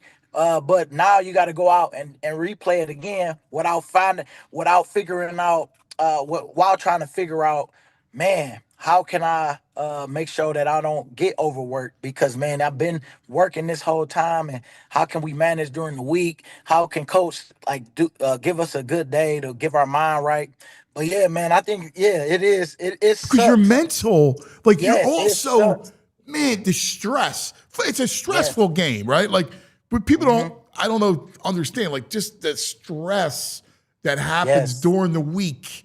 So you have the stressful, so that's wearing on you, and then your body, man, your body's just beat up, like, and it hits you at different points of the season, right? Yes, and you know what else too? Say you had something lingering that you pushed through in the off, well, at Super Bowl, and then you come back, you try to manage it where you take 2 weeks off after the Super Bowl, you enjoy the party, the festivities, and all that stuff, but then you get back to it. Your body really haven't gotten that recovery yet of something that you overworked during the Yeah. season, because you want to make sure that you in the best shape you can, that you're getting stronger as the season go. You work hard, because a guy like Jordan Mailata, a guy like Lane, all them that does the extra, you have to protect them from themselves, because those are the guys that are really pushing themselves to the max, and those are the ones that you have to manage and say. Even for myself, I was a overworker sometimes, and I used to be like, all right, I had a lot of load yesterday, I gotta make sure I relax today and recover, get in the recovery boots, do all the different things. But sometimes, man, you just got some stuff that's just lingering that you need time to heal, and do that. And when you play in these longer off seasons, or longer seasons, to where you have a shorter off season, you don't always get to get that full recovery that you need. And then, but there's no sense of crying about it. You're a professional, and that's Oh how the yeah, fans it's view it not even too. crying. It's just more like No, a but fact of being real. yeah, Yeah, it's the facts. It's yeah, the facts. It's really the facts. I'm just preaching the facts. But that's the pressure I'm talking about. yeah, Man, you yeah. thinking about the fans, and then if I don't produce, and I'm dealing with this. Well, why you didn't take care of it this offseason? But I tried. But y'all don't realize those little things. And it's like you say, we not crying. We just stating facts on the truth. But we gonna do the best that we can. And they 4-1. They 4-1. And I know that the bye week is gonna come at a great time. That's gonna be another good week for them. This Thursday night game, they gonna get a the mini 3-day bye. weekend. Yeah. Yeah, the mini bye. So yeah, man, we know what we dealing with, and they know exactly how to manage it. It's just about we just lost this one. Honestly, we just lost this one. We had this game in the bag. We just let the penalties get us in the end, on top of the little details of ourselves beating us. And that's just something that we have to make sure that we don't continue, but address it, and then we move forward. I mean, to put like perspective, it's been 287 days since the Eagles lost the game. I mean, that's unbelievable. Like when you think about it, right? Like that's kind of perspective. It's kind of like, you lose games like that. I thought Peyton coached a really good game. Like he didn't get out of his game plan. He continued to grind it out, even down 2 scores. He was grinding it out. I just thought he's a great coach and coached a good game, and you're going to have games like this. Look at that league. Last night, the Bills, like what is it about this league, BG? The Bills lose on Sunday Night Football to New England, right? You had that crazy game Arizona loses. The Rams lose to a banged-up Niners team Thursday night. It's wild. It's wild. And it's any given Sunday. If that ain't the slogan, man, that is the slogan of this league. And that's what makes this league so great, because it's any given Sunday. You think you got something in the bag, and then as soon as you believe in that, that's when you get your butt whooped. That's when a 40-6, like Baltimore just took on man, who they just play? Why can't I think of their name? Houston. The Texans beat them. Houston. Yeah. Then you got the Colts whooping on people. You know what I'm saying? Like, even though they are good team. Shane Steichen is out there playing. I mean, man, he's coaching them up really good, and it's all about those details. And so, yeah, man, it's when I say they don't make they Vegas know what they doing. They know. You know, bet parks, betting and all this stuff, man, they know what they doing, because it is a even league. It's just all about who has the better coaching, who has the better players, and who can manage it well. Because, man, like what our issue a little bit is, we have a bunch of good players, but you have to not get caught up in trying to please everybody. You know what I'm saying? Like, you have to make sure that we all are balanced, and it could be me today, it could be that person, but as long as we win, like that is the biggest thing. We all win. You know what I'm saying? And so that's the fight that you have to have, because of course we want our individuals, but we have to meet the team goals in order for the individuals to happen. And so if we win ugly, it's okay, because some games you're gonna win ugly. If we win beautiful, we're gonna have them beautiful games too. But hopefully for the team, it's about just number one, win. And then we handle the rest later. You know what I'm saying? As we continue to keep stacking. But man, if last year ain't taught me anything, that was the one thing it taught me. Stay focused on what you can control and go out there and go win it. And you never know how the Super Bowl happened like it did, and everybody ate. AJ ate, Devontae ate, Saquon didn't even eat, but he ate all year. You know, he was the one that got us to that point. So now let's find this balance. We got a little something with the offense. We can't worry about Kevin Patullo and all that stuff. He can't worry about the media and what they saying. Let people talk how they gonna talk. As an organization, they have to make sure that they find this balance together, and that's where the leadership comes in. And I know they got great leaders, and they gonna figure it out. And so, man, that's what I've seen from yesterday, that we kind of fell into just wanting to show off and let people know the past game, we gonna get that right for the fans, but let's do it for the team, because the fans gonna be there every week. They watching, they gonna critique, we gonna critique all that stuff, but let's put some better products out there with a balanced attack. Let's keep everybody involved, because that's what make us special, because we have a lot of people that they have to make sure that they stop, like Saquon. That's number one. Then they got to stop AJ and Devontae, and then even Goddard. So let's work together. And man, them boys, we in a good spot. But like you say, health is the number one thing that hurts a team, and we have to get healthy up front. All right, BG, let's talk serious now because today's a rough day. You're the one who makes us feel better. You smile, but I'm going to go home tonight. I need some comfort food. What is a BG comfort food that makes you feel better when you're feeling down? Oh, you know what, man? I had some steak last night. That made me feel good. That made me feel a little good. We went out as a family. Got some steak, got some all gratin cheesy potatoes, got some lobster cheesy tacos. potatoes. We had some Where'd you good stuff go? yesterday. I went to Eddie V's. Eddie V's was really good. Oh, that's Yeah, nice. we went there nice. last night. I Got like some it, of that in. man. I like it. Yeah. That's Yeah, good, but man. The cheesy potatoes. I love with the cheesy steak. Me too. I'm with you, bro. Man, sometimes I use that. I usually go to Italian like Alessandro's and Wayne. Man, that spicy rigatoni, so good. So You got to good. get Big Dom to take you to Aroma. Okay, Aroma. I need to go there. I need to find some new ones. See there, Aroma. It's okay, in South Philly, right? It's Tony. You know Tony. Tony's around all Yep. the time. Big Dom. Dom's always there. That's our spot. Dom and Okay. I. So we'll take you definitely. there. I definitely want to do that because I'm a big Italian guy, man. I love Yeah. like I told you I had my spicy rigatoni with my chicken parm. Yes, cut up, yes, top up. yes, You know what I'm saying? That's yes. me. I love it. My brother, we love you, buddy. Thank you, pal. Oh yeah. All right, Appreciate y'all. listen. You always make us feel better. It never fails. I knew it. I knew the minute you come on, we'd feel better. Do me a favor. Root the Phillies in tonight. We got to get a win tonight. Oh yeah, we do, man. You know what? We was up 2-0 early, but man, we just fell apart a little bit in the end. But I think them boys are they know what's at stake. It's a game 5. We gotta make three of those shake for us, and we just made it a little uphill battle. But if we get a win tonight, we back to square one, and then we got 2 to go, 2 more to win. That's it, baby. Let's go. Love Let's you, go. BG. Good Love man. y'all. Appreciate you. Let's go. Let's go. There he is, the greatest, BG, man. He's the greatest. Makes you feel happy. He's got good spirit.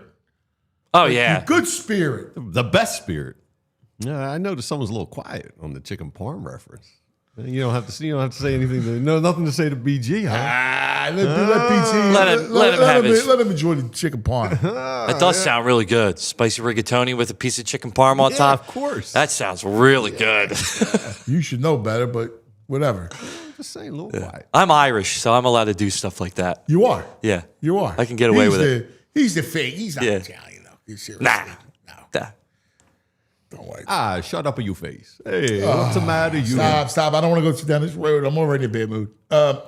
Oh, something to make mention to. 15 years ago today, the no-no from Doc. What's this guy? Spoiler alert. This is my back in the day. Good or bad omen? I'm hoping it's good. That's my back in the day. I'm hoping. We can watch it again. I'm hoping it's good. I think it's a good one. We get the it was a spirit. great moment. I'd be honest with you. I'm worried. Yeah, about you sound like tonight. you're like checked out already. I'm not checked The out. lizard, man. It's the lizard tonight. It's your boy. I know. I love the lizard.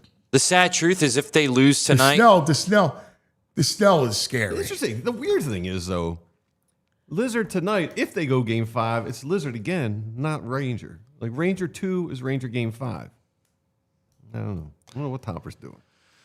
I'd rather have Ranger. I think I'd rather have Lizard Yeah? tonight. Oh. Only because I don't want Lizard game 3, especially now. Yeah, Lizard probably not great in game 3. In LA, at least I got a shot with Ranger in LA. I can steal that one. I mean, Yamamoto is going to be nasty. yeah. So, I mean, either way, again, you just got to win tonight. This could be the last. Durbin chat calling for a rout tonight. This could be the Phillies last in a landslide. home game for this That squad. could be, I could say it. I mean, just here's my only concern tonight is I'm not really concerned about Lizard.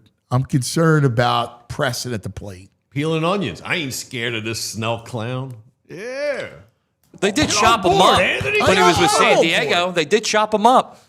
Yeah. But listen, I'm with you. I'm hoping, I don't feel it.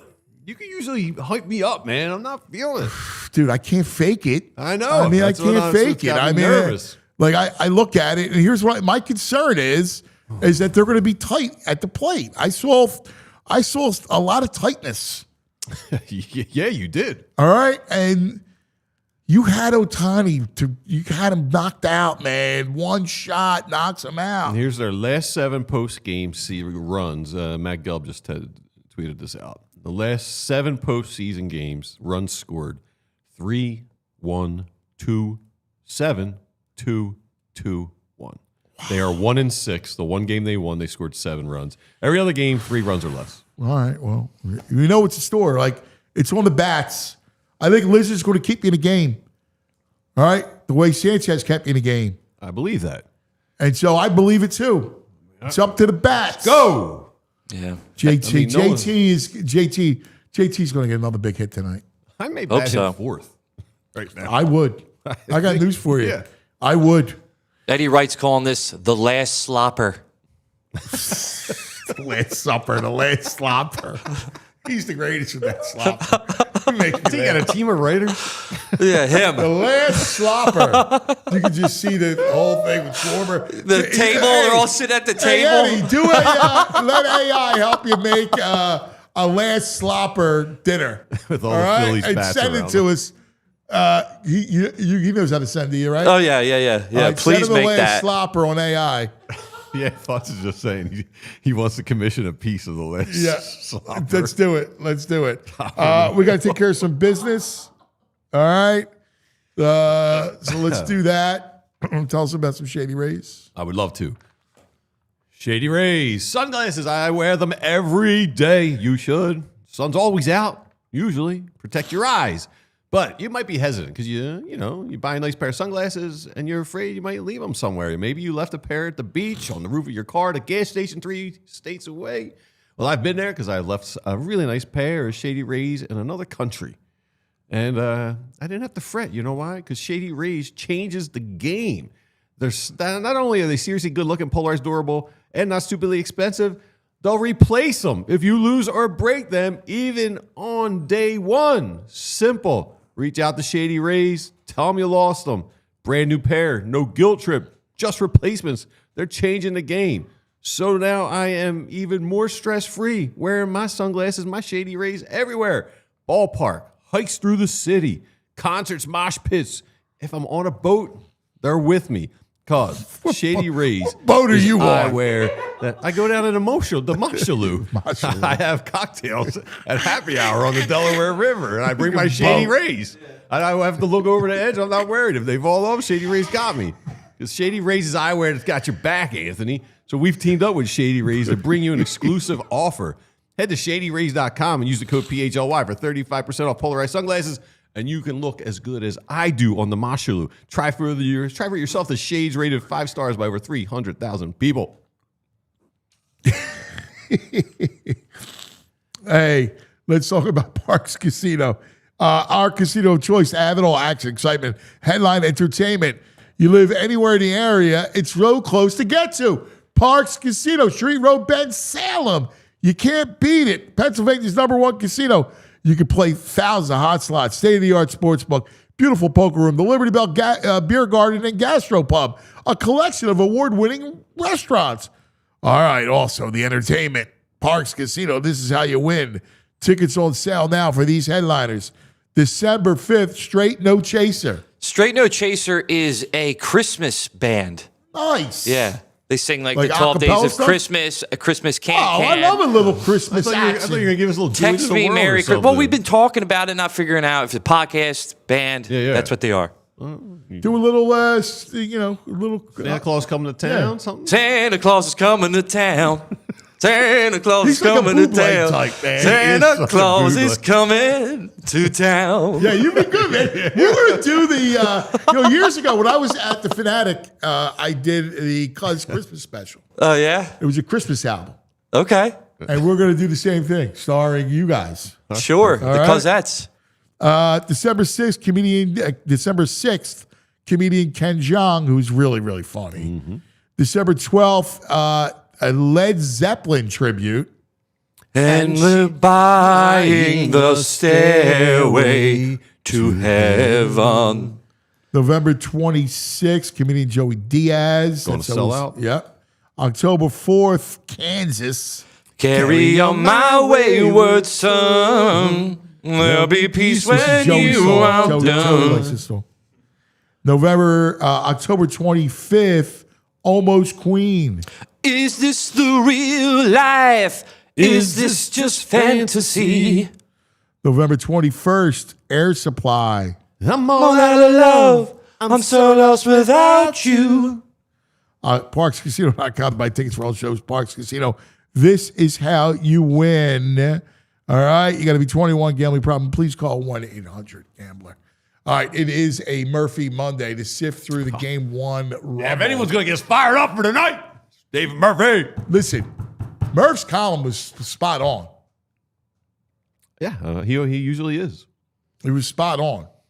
It's a Murphy Monday. Let's talk Phillies game 2 with our man, David Murphy. Murphy,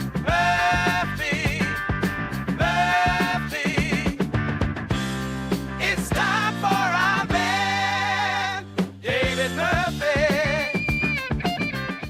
Good morning, Murph. Morning, guys. I thought your column, look at that. He was he's not muted. He wasn't muted, baby. Oh, man. I thought your column was, you're all business today. I like it. Yeah, your column was spot on. This was a failure of offense. Again, this is the big boys that have just failed. And we went over the runs scored in the playoff games, and it's the same thing. You got Ohtani on the ropes. You put a 3 spot. JT comes up big. You got to knock him out. Yeah, I mean, there's really not much more to it. The only really defense you can, give to these guys is that when you look at the two lineups, and this has always been the problem with the Phillies lineup. There's an inordinate amount of pressure on Bryce Harper and Kyle Schwarber because of, those are the guys, and the Dodgers have 4 of those guys. In Freeman, Smith, Betts, and Ohtani. Obviously Ohtani. The Oscar too. And it's like you see it, and I think like part of the problem when you face a lineup like the Dodgers is because look, they have holes, and it's very top heavy, but it's a top half heavy, Not when it's October and Kike's hitting. Yeah, well, and I think also part of the thing is those 4 at the top of the order are so intimidating. That once you get through that pocket, I think probably as a pitcher you have a tendency to maybe breathe when you shouldn't breathe, and then they have these guys that can really dart you to death down in the bottom half of the order. So, and look, I think kind of what we're dancing around is Trey Turner because he, and I think we talked about this earlier in the season as it's almost like we've lowered the bar for him to where if he has a 775 OPS and hits 300, that's good enough because, of how we've seen him struggle. But the fact of the matter is he simply just is not on that level. He's not do you have any confidence when Trey Turner steps to the plate, in a playoff game? Like not like you do with Bryce Harper or Kyle Schwarber or Shohei Ohtani or Freddie Freeman. That's kind of where then, you can blame the bullpen because I think everybody knew this about this lineup going into the season. And at the trade deadline, I was banging the table to get more than Duran, to get, the best way for this team to win, especially at, with Wheeler going down, would be to have a great bullpen. They have the starting pitching where if it's paired with a great shutdown bullpen like the Phillies had, with Madsen, Lidge, Romero, those guys, they could have won that game. But I think if it's managed differently, Murph, I don't know how you feel, but I thought Topper messed up. What are the options? Oh, well, first of all, I'd leave Sanchez in another hitter. And I would have went Sanchez against Call versus Muncy against Robertson, even though you lucked out and Muncy fouled off a pitch that I thought he was going to hit a mile, I'd much rather have that matchup and leave Sanchez in there for one more hitter. And I take my shots there. This way, you don't have the up-down effect with Robertson at 41, who hasn't done it all year long. And yeah, but let's be honest. That's the problem right there. You got a guy who's 41 and hasn't done it all year long as your best option. Well, I still would have started Stroud in the inning. Yeah. I don't look. I think everything you're saying is defensible and debatable and whatever. But I think there's a difference between a glaring error of judgment and kind of just at that point it's kind of the odds. Where you're just like, look, all these guys are this. I'm screwed either way, and I'm hoping for the best outcome either way. Look, Sanchez, I'll tell you this. We were sitting in the press box, and Matt Breen turns to me before I forget his second to last batter, and Breen says to me, "This is probably his last batter." I'm like, "Really? You think? He's only at whatever 90 pitches?" And Breen's like, "He's fading," and then it actually made sense, and I was like, "All right, I could see that." And then he was losing the strike zone, he was losing his command. But real quick though. Off of that, like here's why I had Call as my last batter, because I know he's going to pinch hit Muncy there. Like I know you're going to come in with Robertson and he's going to come in with Muncy. Like I knew that Robertson was going to go Muncy. He's dying to get Muncy in the game for Call. So the minute you go to the right-hander, he's going to do that. This way, he's not going to pinch hit Muncy for PHLY. Right. Yeah. Look, I'm not disagreeing with anything you're saying. I'm more saying in terms of what I think there were no good options. I think in hindsight, the best option, maybe would have been to do with range or what they did with Glassdown, but all I'm saying is the fundamental problem is that you had David Robertson as your best option there. Like, look at it this way. If you had Jose Alvarado circa 2021 in the pen at that point, would you have had any problem going to Jose Alvarado in place of Christopher Sanchez? I mean, I'm still not. I mean, that's fine. I mean, I'm not lifting Sanchez in that spot. I'm just not doing it. I'm going to go with him because that's the Wheeler lesson. You could argue he left him in too long. Because I don't think so. I don't think so. But whatever. I mean, I don't even think you can argue that. I just can't. I can't. I think. He wasn't fading like that. I mean, I didn't see that at all. Okay. Yeah. I mean, obviously in hindsight, you're correct, and I think probably, look, if my option, I was saying at the time, so I'm not giving you the Monday morning quarterback thing. And I'm saying if I agree with you, if my choices are David Robertson, in the middle of an inning versus leaving Christopher Sanchez in and see what happens. With the Muncy situation, right? Like the Muncy on the bench, like that. Right. Yeah. I'm with you. I think you can make that argument. This is kind of more a forest of the trees argument where, forest is, I said at the beginning, I've been saying all summer, and I said at the beginning of that game, the middle innings are going to be a problem. They need definitely six out of Sanchez. And ideally, I think the only way they beat the Dodgers is if they get 7 innings out of a couple starters, because that's how thin they are at the front of the bullpen. And, look, so I think that's more my argument, is that the bigger issue is, whoever the manager is, they're not going to win on a night where they only score 3 runs and the starter only goes 5 2/3 innings. So that leads us to the next thing to talk about, which is, you mentioned Turner, but Schwarber, I mean, big spots, twice big spots, and swinging from his heels. Like, I get it. What? Yeah, but what I would say is, like, look, Ohtani was 0 for 4 with 4 strike, or 0 for his first 4 with 4 strikeouts. I mean, it happens, and I guess my thing is you got to have a lineup where your guys can afford to have some nights like Ohtani had, or some nights like Mookie Betts had. I'm not disagreeing with you, and I wrote. I mean, it's there at the end of the day. Schwarber and Harper have won a lot of games for this team, and we've sung their praises when they have. And now that's really the difference in this team, and it's how they've always kind of been constructed since 2023. Is they need those two, and if they don't get it, they're not going to win. And I would say, I guess my argument is, yes, it's their fault, but at the same time, I would argue it's not a sustainable way to win a championship. And I think we've all known that this whole time, kind of, and The Dodgers are just, and look, the Dodgers are just a complete team. The Phillies have the third or fourth highest payroll in the majors, and the Dodgers have a payroll that's $100 million higher. So it's you're dealing with a team that's just the most complete team there is, and their record was kind of a illusion this year, given the fact that these guys have gotten healthy now, and Mookie is starting hitting. But yeah, look, I would argue Teoscar Hernandez is I've kind of pointed him for 3 years as evidence of Dave Dombrowski's culpability in this, where, if they had not signed Castellanos or had not signed, forget Castellanos, Taijuan Walker, Teoscar Hernandez had signed the Taijuan Walker contract over the last few years. If you add just that bat in left field, that completely changes the equation. Oh yeah, and I think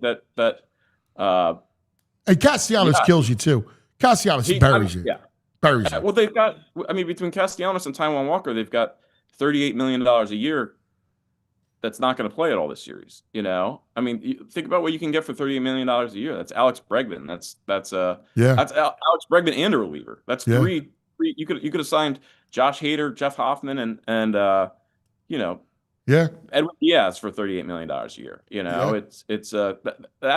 That's always kind of been, look, Dombrowski's got a lot of credit for what the Phillies have done, and he's deserved some of it. But the fact is, you can only waste so much money before it comes back to bite you. And then at that point, you're almost being, I guess, the other side of the story, in addition, it's Schwarber and Harper's fault, but they've been put in a bad situation as the lineup has slowly whittled away to it being on them to. But let's not forget about Trey Turner. The guy got paid $325 million a year, and if Francisco Lindor is your leadoff hitter, at least I have a lot more confidence that he's going to at least do one thing a night that's going to help you win. Where Trey Turner did zero things last night. No, I agree. I guess I gave him a slight pass in that he had missed the last month.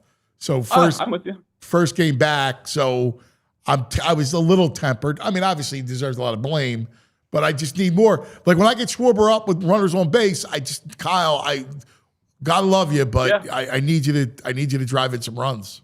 Well, look, I will say, so I think the reason why I focus on Turner more than Schwarber and Harper is that Schwarber in his first at bat, came close, could have hit a home run.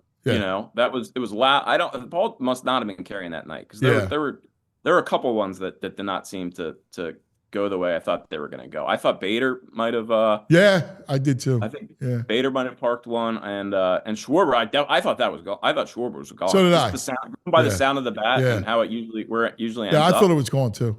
Yeah. So he at least that's kind of that's like luck of the draw kind of thing where that was a positive process kind of at bat. Harper. Yeah, I agree. Harper singles to the right side of the infield, draws a walk at some point. So he at least got on base, twice. I think. Did he walk? Maybe he didn't. I don't think so, but he had to hit though. He put them in a position where they had bases loaded. Whereas Turner didn't really do anything. Yeah. It's a shame too. Like that Bader gets hurt. That was a Bader getting hurt situation, right? That's real, even though he's healthy today. Oh, what do you mean? Yeah, he was. I think he's not going to pitch. He wouldn't have pitched Castellanos for Bader if he was. No. I think.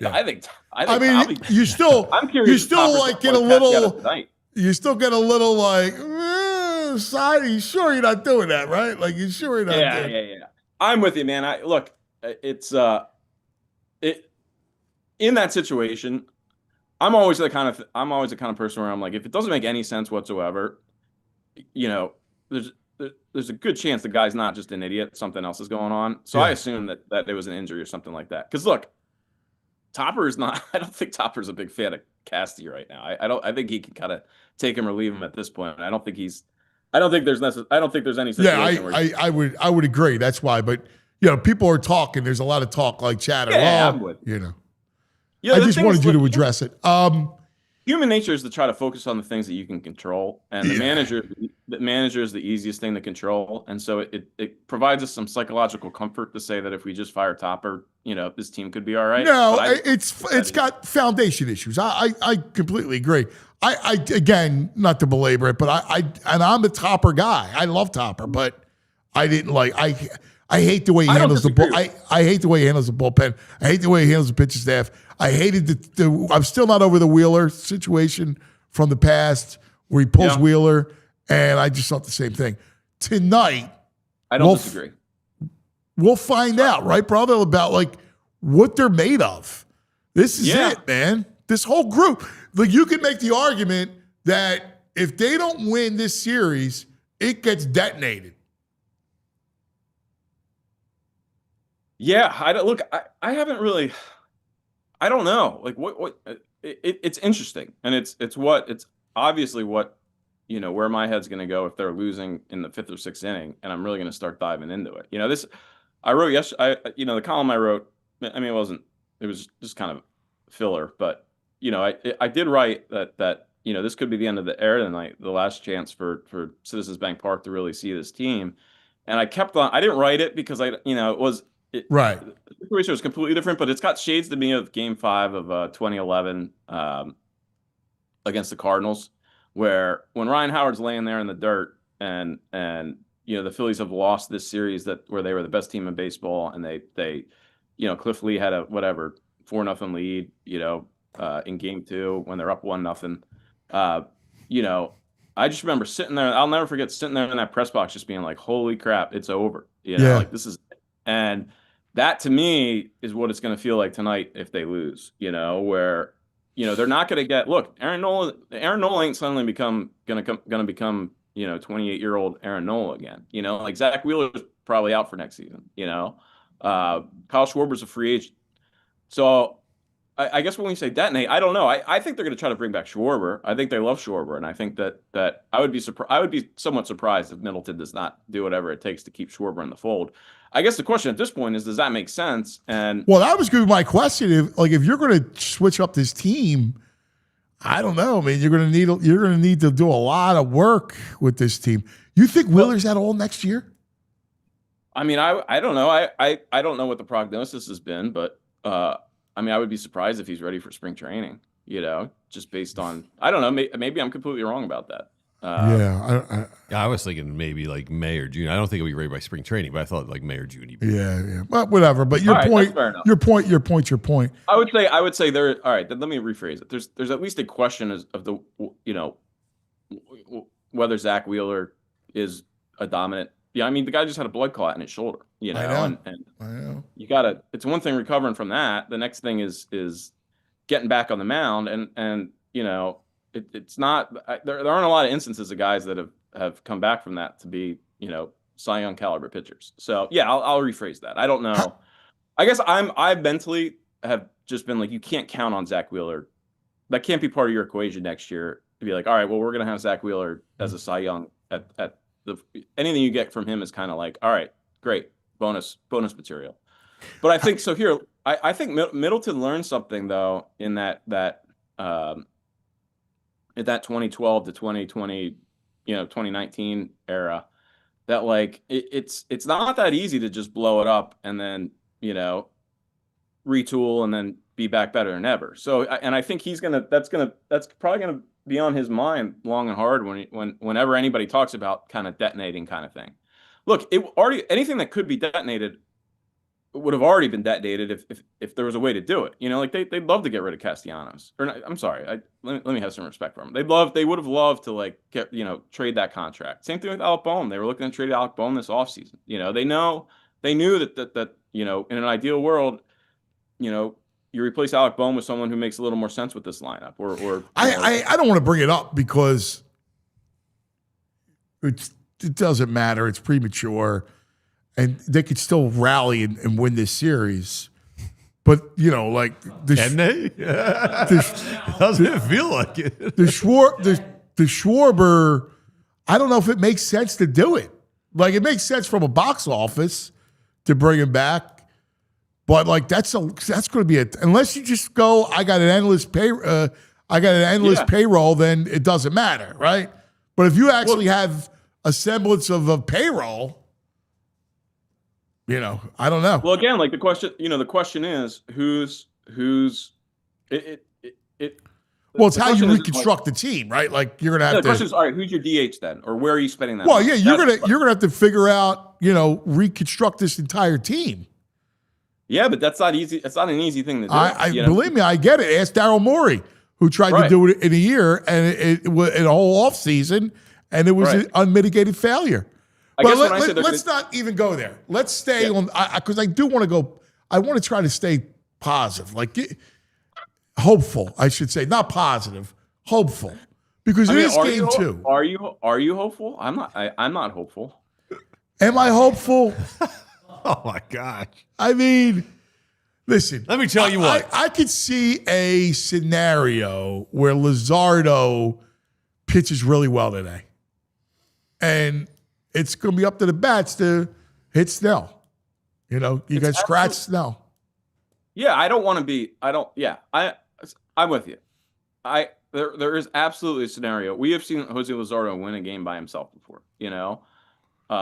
He's maybe even more so than Sanchez. He's a guy that can give you 7 or 8 innings because of how efficient and how much he pounds the zone. So yes, and I think that is the big question. I think that look, they still have an opportunity to kind of show us that they are still the same team from 2022. I've just gotten to a point where it's like, look, the aura and mystique have left the building. It's been 7 games. They're 1-6, and they've lost 4 at Citizens Bank Park. Game 6 and Game 7 of the. That's all that is done. They now have to we're gonna see okay, are we right about that, or is this? It would be a great story if this team kind of pops its head back out of the grave tonight and does all that stuff. Because look, if they win tonight, I've got more. I have more confidence in Ranger, I think, than anybody besides Sanchez. Just given what we've seen out of him and how steady he is. So, and I think Yamamoto can be hit. He's pitching Game 3, right? Yamamoto. Yeah, he's not a great matchup for the Phillies, though. I'll be honest with you. He's not, but again, we're trying to be hopeful. Yeah. So I could see them absolutely. Look, the Dodgers were down 2-1 last year in the NLDS. They won Game 1, but it can happen. And then all of a sudden you have Christopher Sanchez back on the mound. Yes. And it's like tic-tac-toe right there. Could be 3-1, But you got to see, you're not going to win. You kind of have to win one game a series. Everyone who wins a series wins one game 2-0 or 2-1 or 3-2. You got to win one of those games. Well, I look at Seattle, right? Seattle lost its first game at home, and you're staring up at Scooble. And you know what? Castillo gave him 4 2/3 strong, but his pitch count was too high. And the bullpen gutted it out. They even gave up the lead 2-2 and then won it in the bottom of the 9th. So they showed a lot of mettle winning that game. And to me, the Phillies. This is their. They have to answer like the Mariners answered. Yeah, I would love it. I think, and like you said, through 11 starts, Jesus Luzardo was as good as any pitcher in the league, and so he has that in him. And don't get me wrong, he's been, he's been apart from 2 starts on a whole, he's been a very good upper middle rotation starter. But since those 11 starts, we haven't seen the guy that can give you 7 scoreless and really repeatedly and lock down a team. He's been more 7 or 8 and 4 runs, which still leaves you needing 5 runs from your lineup against a pitcher that struck you out 12 times, allowed 4 base runners and 7 scoreless innings last time you faced him. So yeah, we're gonna find out. And to say again, we're talking about Schwarber and Harper being their 2 biggest hopes, and they're facing Blake Snell, a lefty tonight, who is one of the toughest lefties in the game. So there is a scenario, and I think the scenario is Jesus Luzardo and Johan Duran. Maybe getting 6 outs of Johan Duran. Yes, and whatever it takes, right? Whatever it takes, you got to just do it. I just have no confidence in anybody in between Jesus Luzardo and Johan Duran. So I think that's one of the big questions for tonight is if you do get, 7 innings, 1 or 2 runs out of Luzardo, what do you do? Who do you go to? Because look, Strom, I love Strom. I've been a Strom supporter. I think he's been the most underrated. I think it took Thompson way too long to realize that he was his best high leverage arm, over the last couple of years.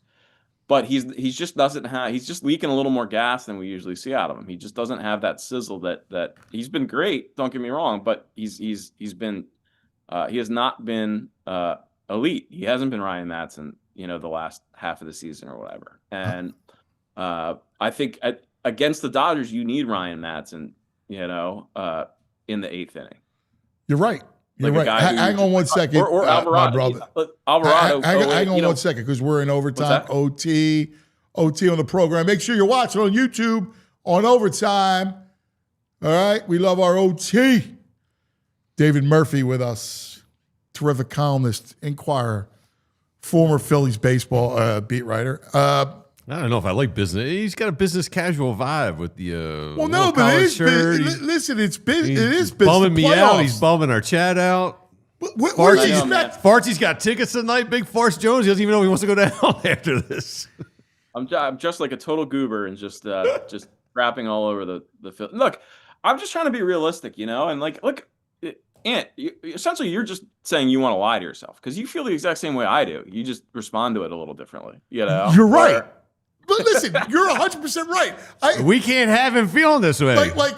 Here, Snell's ERA at home, 1.17. On the road this year, 4.30. Let's go. Let's get some nuggets that we can cling on to here. I think that's very fair, actually. And I think Blake Snell is, he ain't Scooble, he's put up. I mean, the guy had to sign a 1-year deal a couple years ago because nobody wanted him, and I think he had like a 4 ERA the year after his Cy Young season, so he is absolutely human, and he does have bad nights. So yes, I think that it's not that there's no chance at all. Honestly, this all goes back to why I hate the 5-game series because I hate the 5-game series. Game 1 is hate just it. So ridiculously, even if they win tonight, they could still, not come back to Philadelphia. It's, even if they win tonight, hey, they might not be going back to Philly. Here's Snell's last 5 starts. We don't need to hear this. We don't need to hear this. I gave you the only stat we need. That's it. His ERA stinks on the road. That's it. Against the Reds. Quiet. 7 innings, 4 hits, 2 runs, 9 Ks. All right, 2 runs. The stinking Reds got 2 runs. Arizona runs. gave up 5 hits. There you go. 1 run, struck out only 5 at Arizona.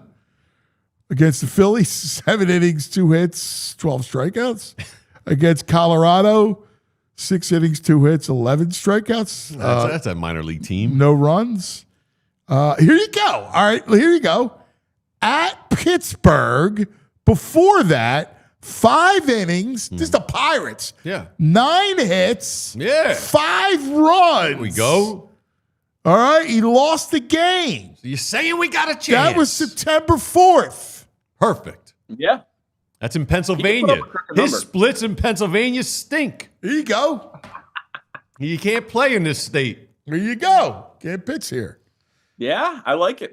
We can find. Look, I'm with you. Maybe that'll be my project between now and first pitch is to talk myself. Just come up with a list to talk myself. Give me one good tweet or X, one good little X by you today. Make me feel a little better before first pitch. Yeah, I guess the question is, something interesting to think about it. Outside of Turner, Harper, and Schwarber, who's the most likely guy to kind of like have that? I mean, remember Castellanos did it in Game 2 last year. Okay, here's another one. Now, this was his first game back from the injury. His first start was at Tampa, and he gave up 5 hits, 3 runs, 2 home runs, and lost the game. That was on the road. Yes, on the road. At Tampa. Mm-hmm. If you're making up the platoon tonight, the platoon of right field between Kepler and Cassidy, they are a combined 2. Well, I can't have. I got to start Cassidy tonight. 2 for 32 versus. I got to start Cassidy tonight. Cassidy's a 2 for 21. I got to start him. Sosa should be starting for Stott, in my opinion. Yes. I would do that. Sosa's got he's the only one with half decent numbers against. Well, he'll start. He's got to start. Like And he's going to give you, even in that pinch hit at bat last night or 2 nights ago, I think it might have been the first pitch he saw. He just missed it. I mean, he fouled it back. It came almost all the way up to the press box. I mean, he was right. He was right on it. And he's a guy that's gonna, he's gonna do that. He's not gonna be Bryson Stott, where half his at bats he just has no chance. And plus, then you have Stott where you can, as soon as Snell is out of the game, you can pick your spot with him and kind of throw him in there against a righty reliever and see what happens. who's your lineup tonight? Who's your lineup? Who are you playing? So JT, Harper, you go Sosa, which I agree. Turner, Bohm, and then who's your outfield? Look, man, I hate to be dog at Trey Turner, but he would not be my leadoff hitter tonight.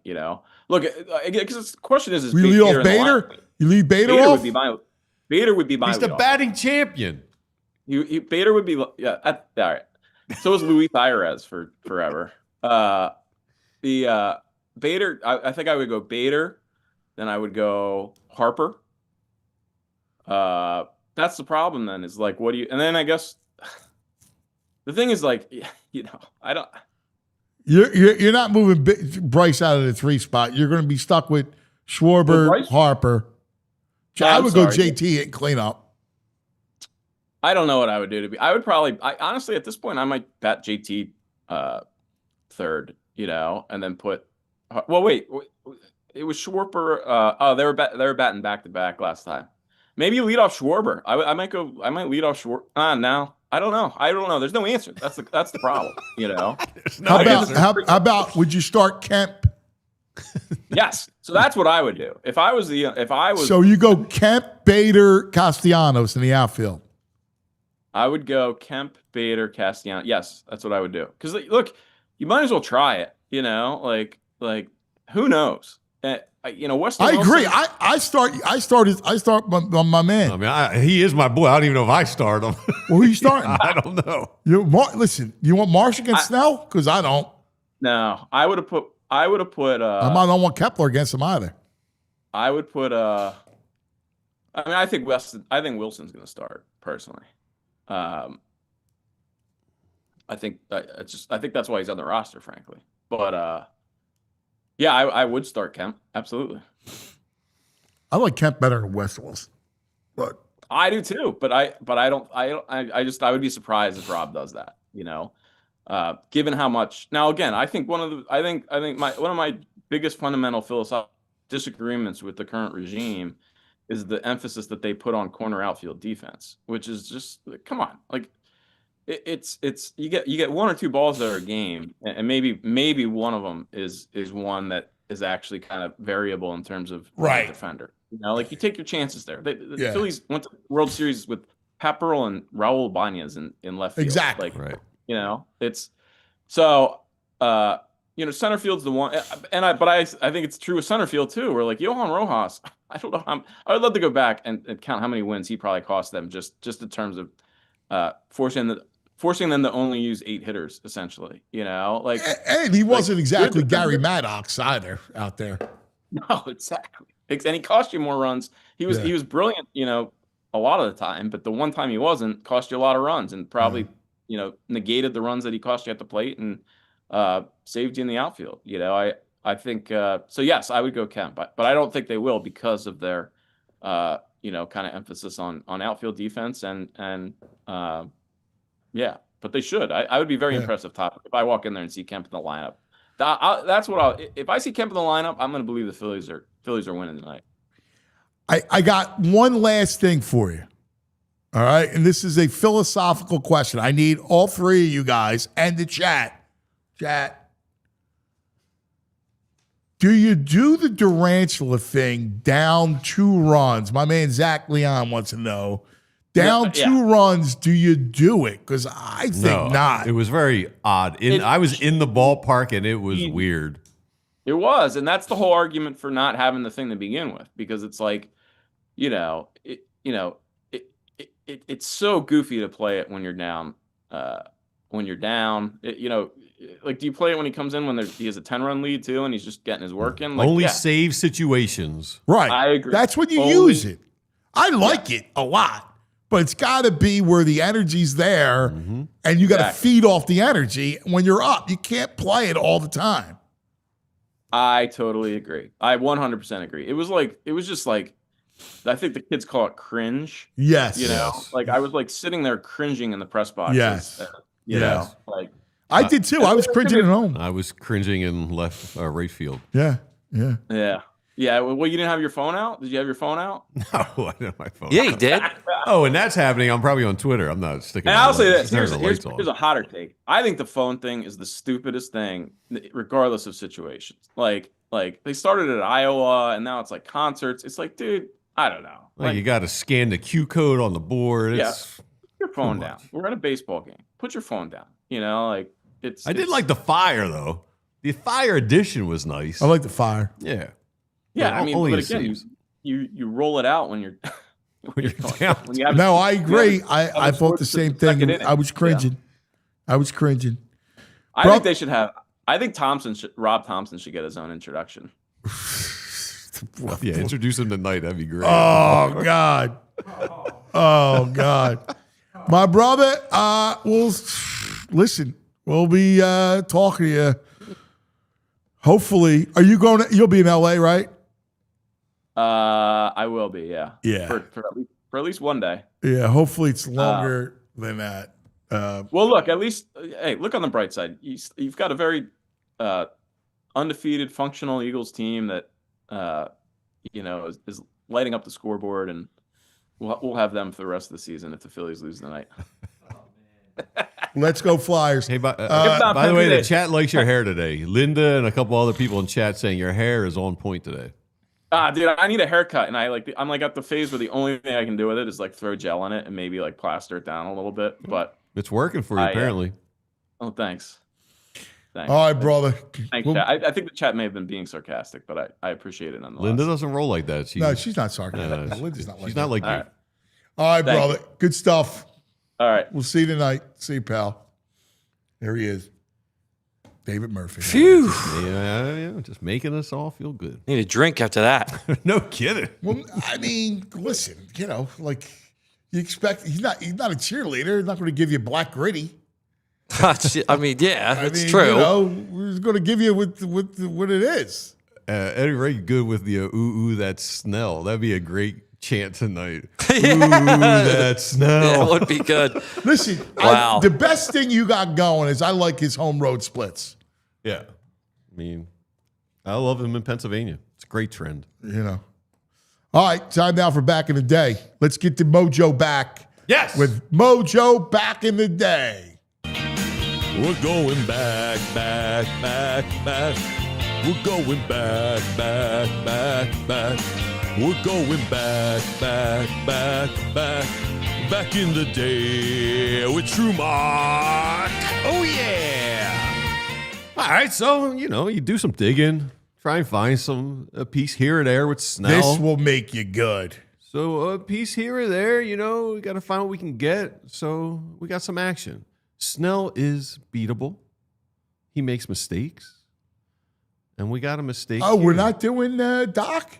No, I can't. I was doing You Doc. pivoted. He spoiled it. I spoiled it. I'm Wow. a You spoiler. Yeah, I got to go audible now. So yeah, unlike Didn't stay Kevin strong to it. Patullo, I see what's out there and I can audible. I can make a change here and change course, a little adjustment on the fly. I like that a lot. Yeah, so we close? We're close. All right. Here we go. It's a Snell piece. Yes, because Snell. someone has a home run against Snell, and it's Bryce Harper. Let's go. He's miserable. Right field, forget about it. It's gone down the walkway. You know what? I would leave Bryce. That one is golf. Deep to right field, I'm forget thinking about it. It's Schwarber gone in the down. four-ball, I think. I think I'd leave Bryce off. You go Bryce, Turner. Trey Schwarber? Yeah. I think I like that. I think Bryce needs to lead off tonight. Lead the captain off. Lead the Bryce. Come on, man. I'm good with I that. would do that. All right, set Bryce. Set the table, Bryce. Bryce, Turner, Schwarber, JT. All right, works for me. Yeah. Yeah, I'm doing. yeah. When does the lineup come out? Soon, right? We'll get it in a couple hours. He's not Probably doing like that, 1 but, o'clock. You know, I mean, Turner will lead off, but that's what I would do. I'd shake it up a little bit. Like, hey, I want my boy out. I mean, Bryce, listen, you're the man. Schwarber's not going to lead. Schwarber's going to be. I'm the boy. I'm the leadoff boy. No, I need you with runners on, Bob. Need you with runners on base to go yard. Yeah. I need Bryce. Bryce is still Bryce. All right. All right. Let's go. That's going to do it. Great job, Andrew. Great job, Joey. Everybody. Let's go. Root them in, man. We need one game. Just win tonight. Just win tonight. Go Phils. Go Phils. See you in the morning. Victory Tuesday. We all silly like the mayor.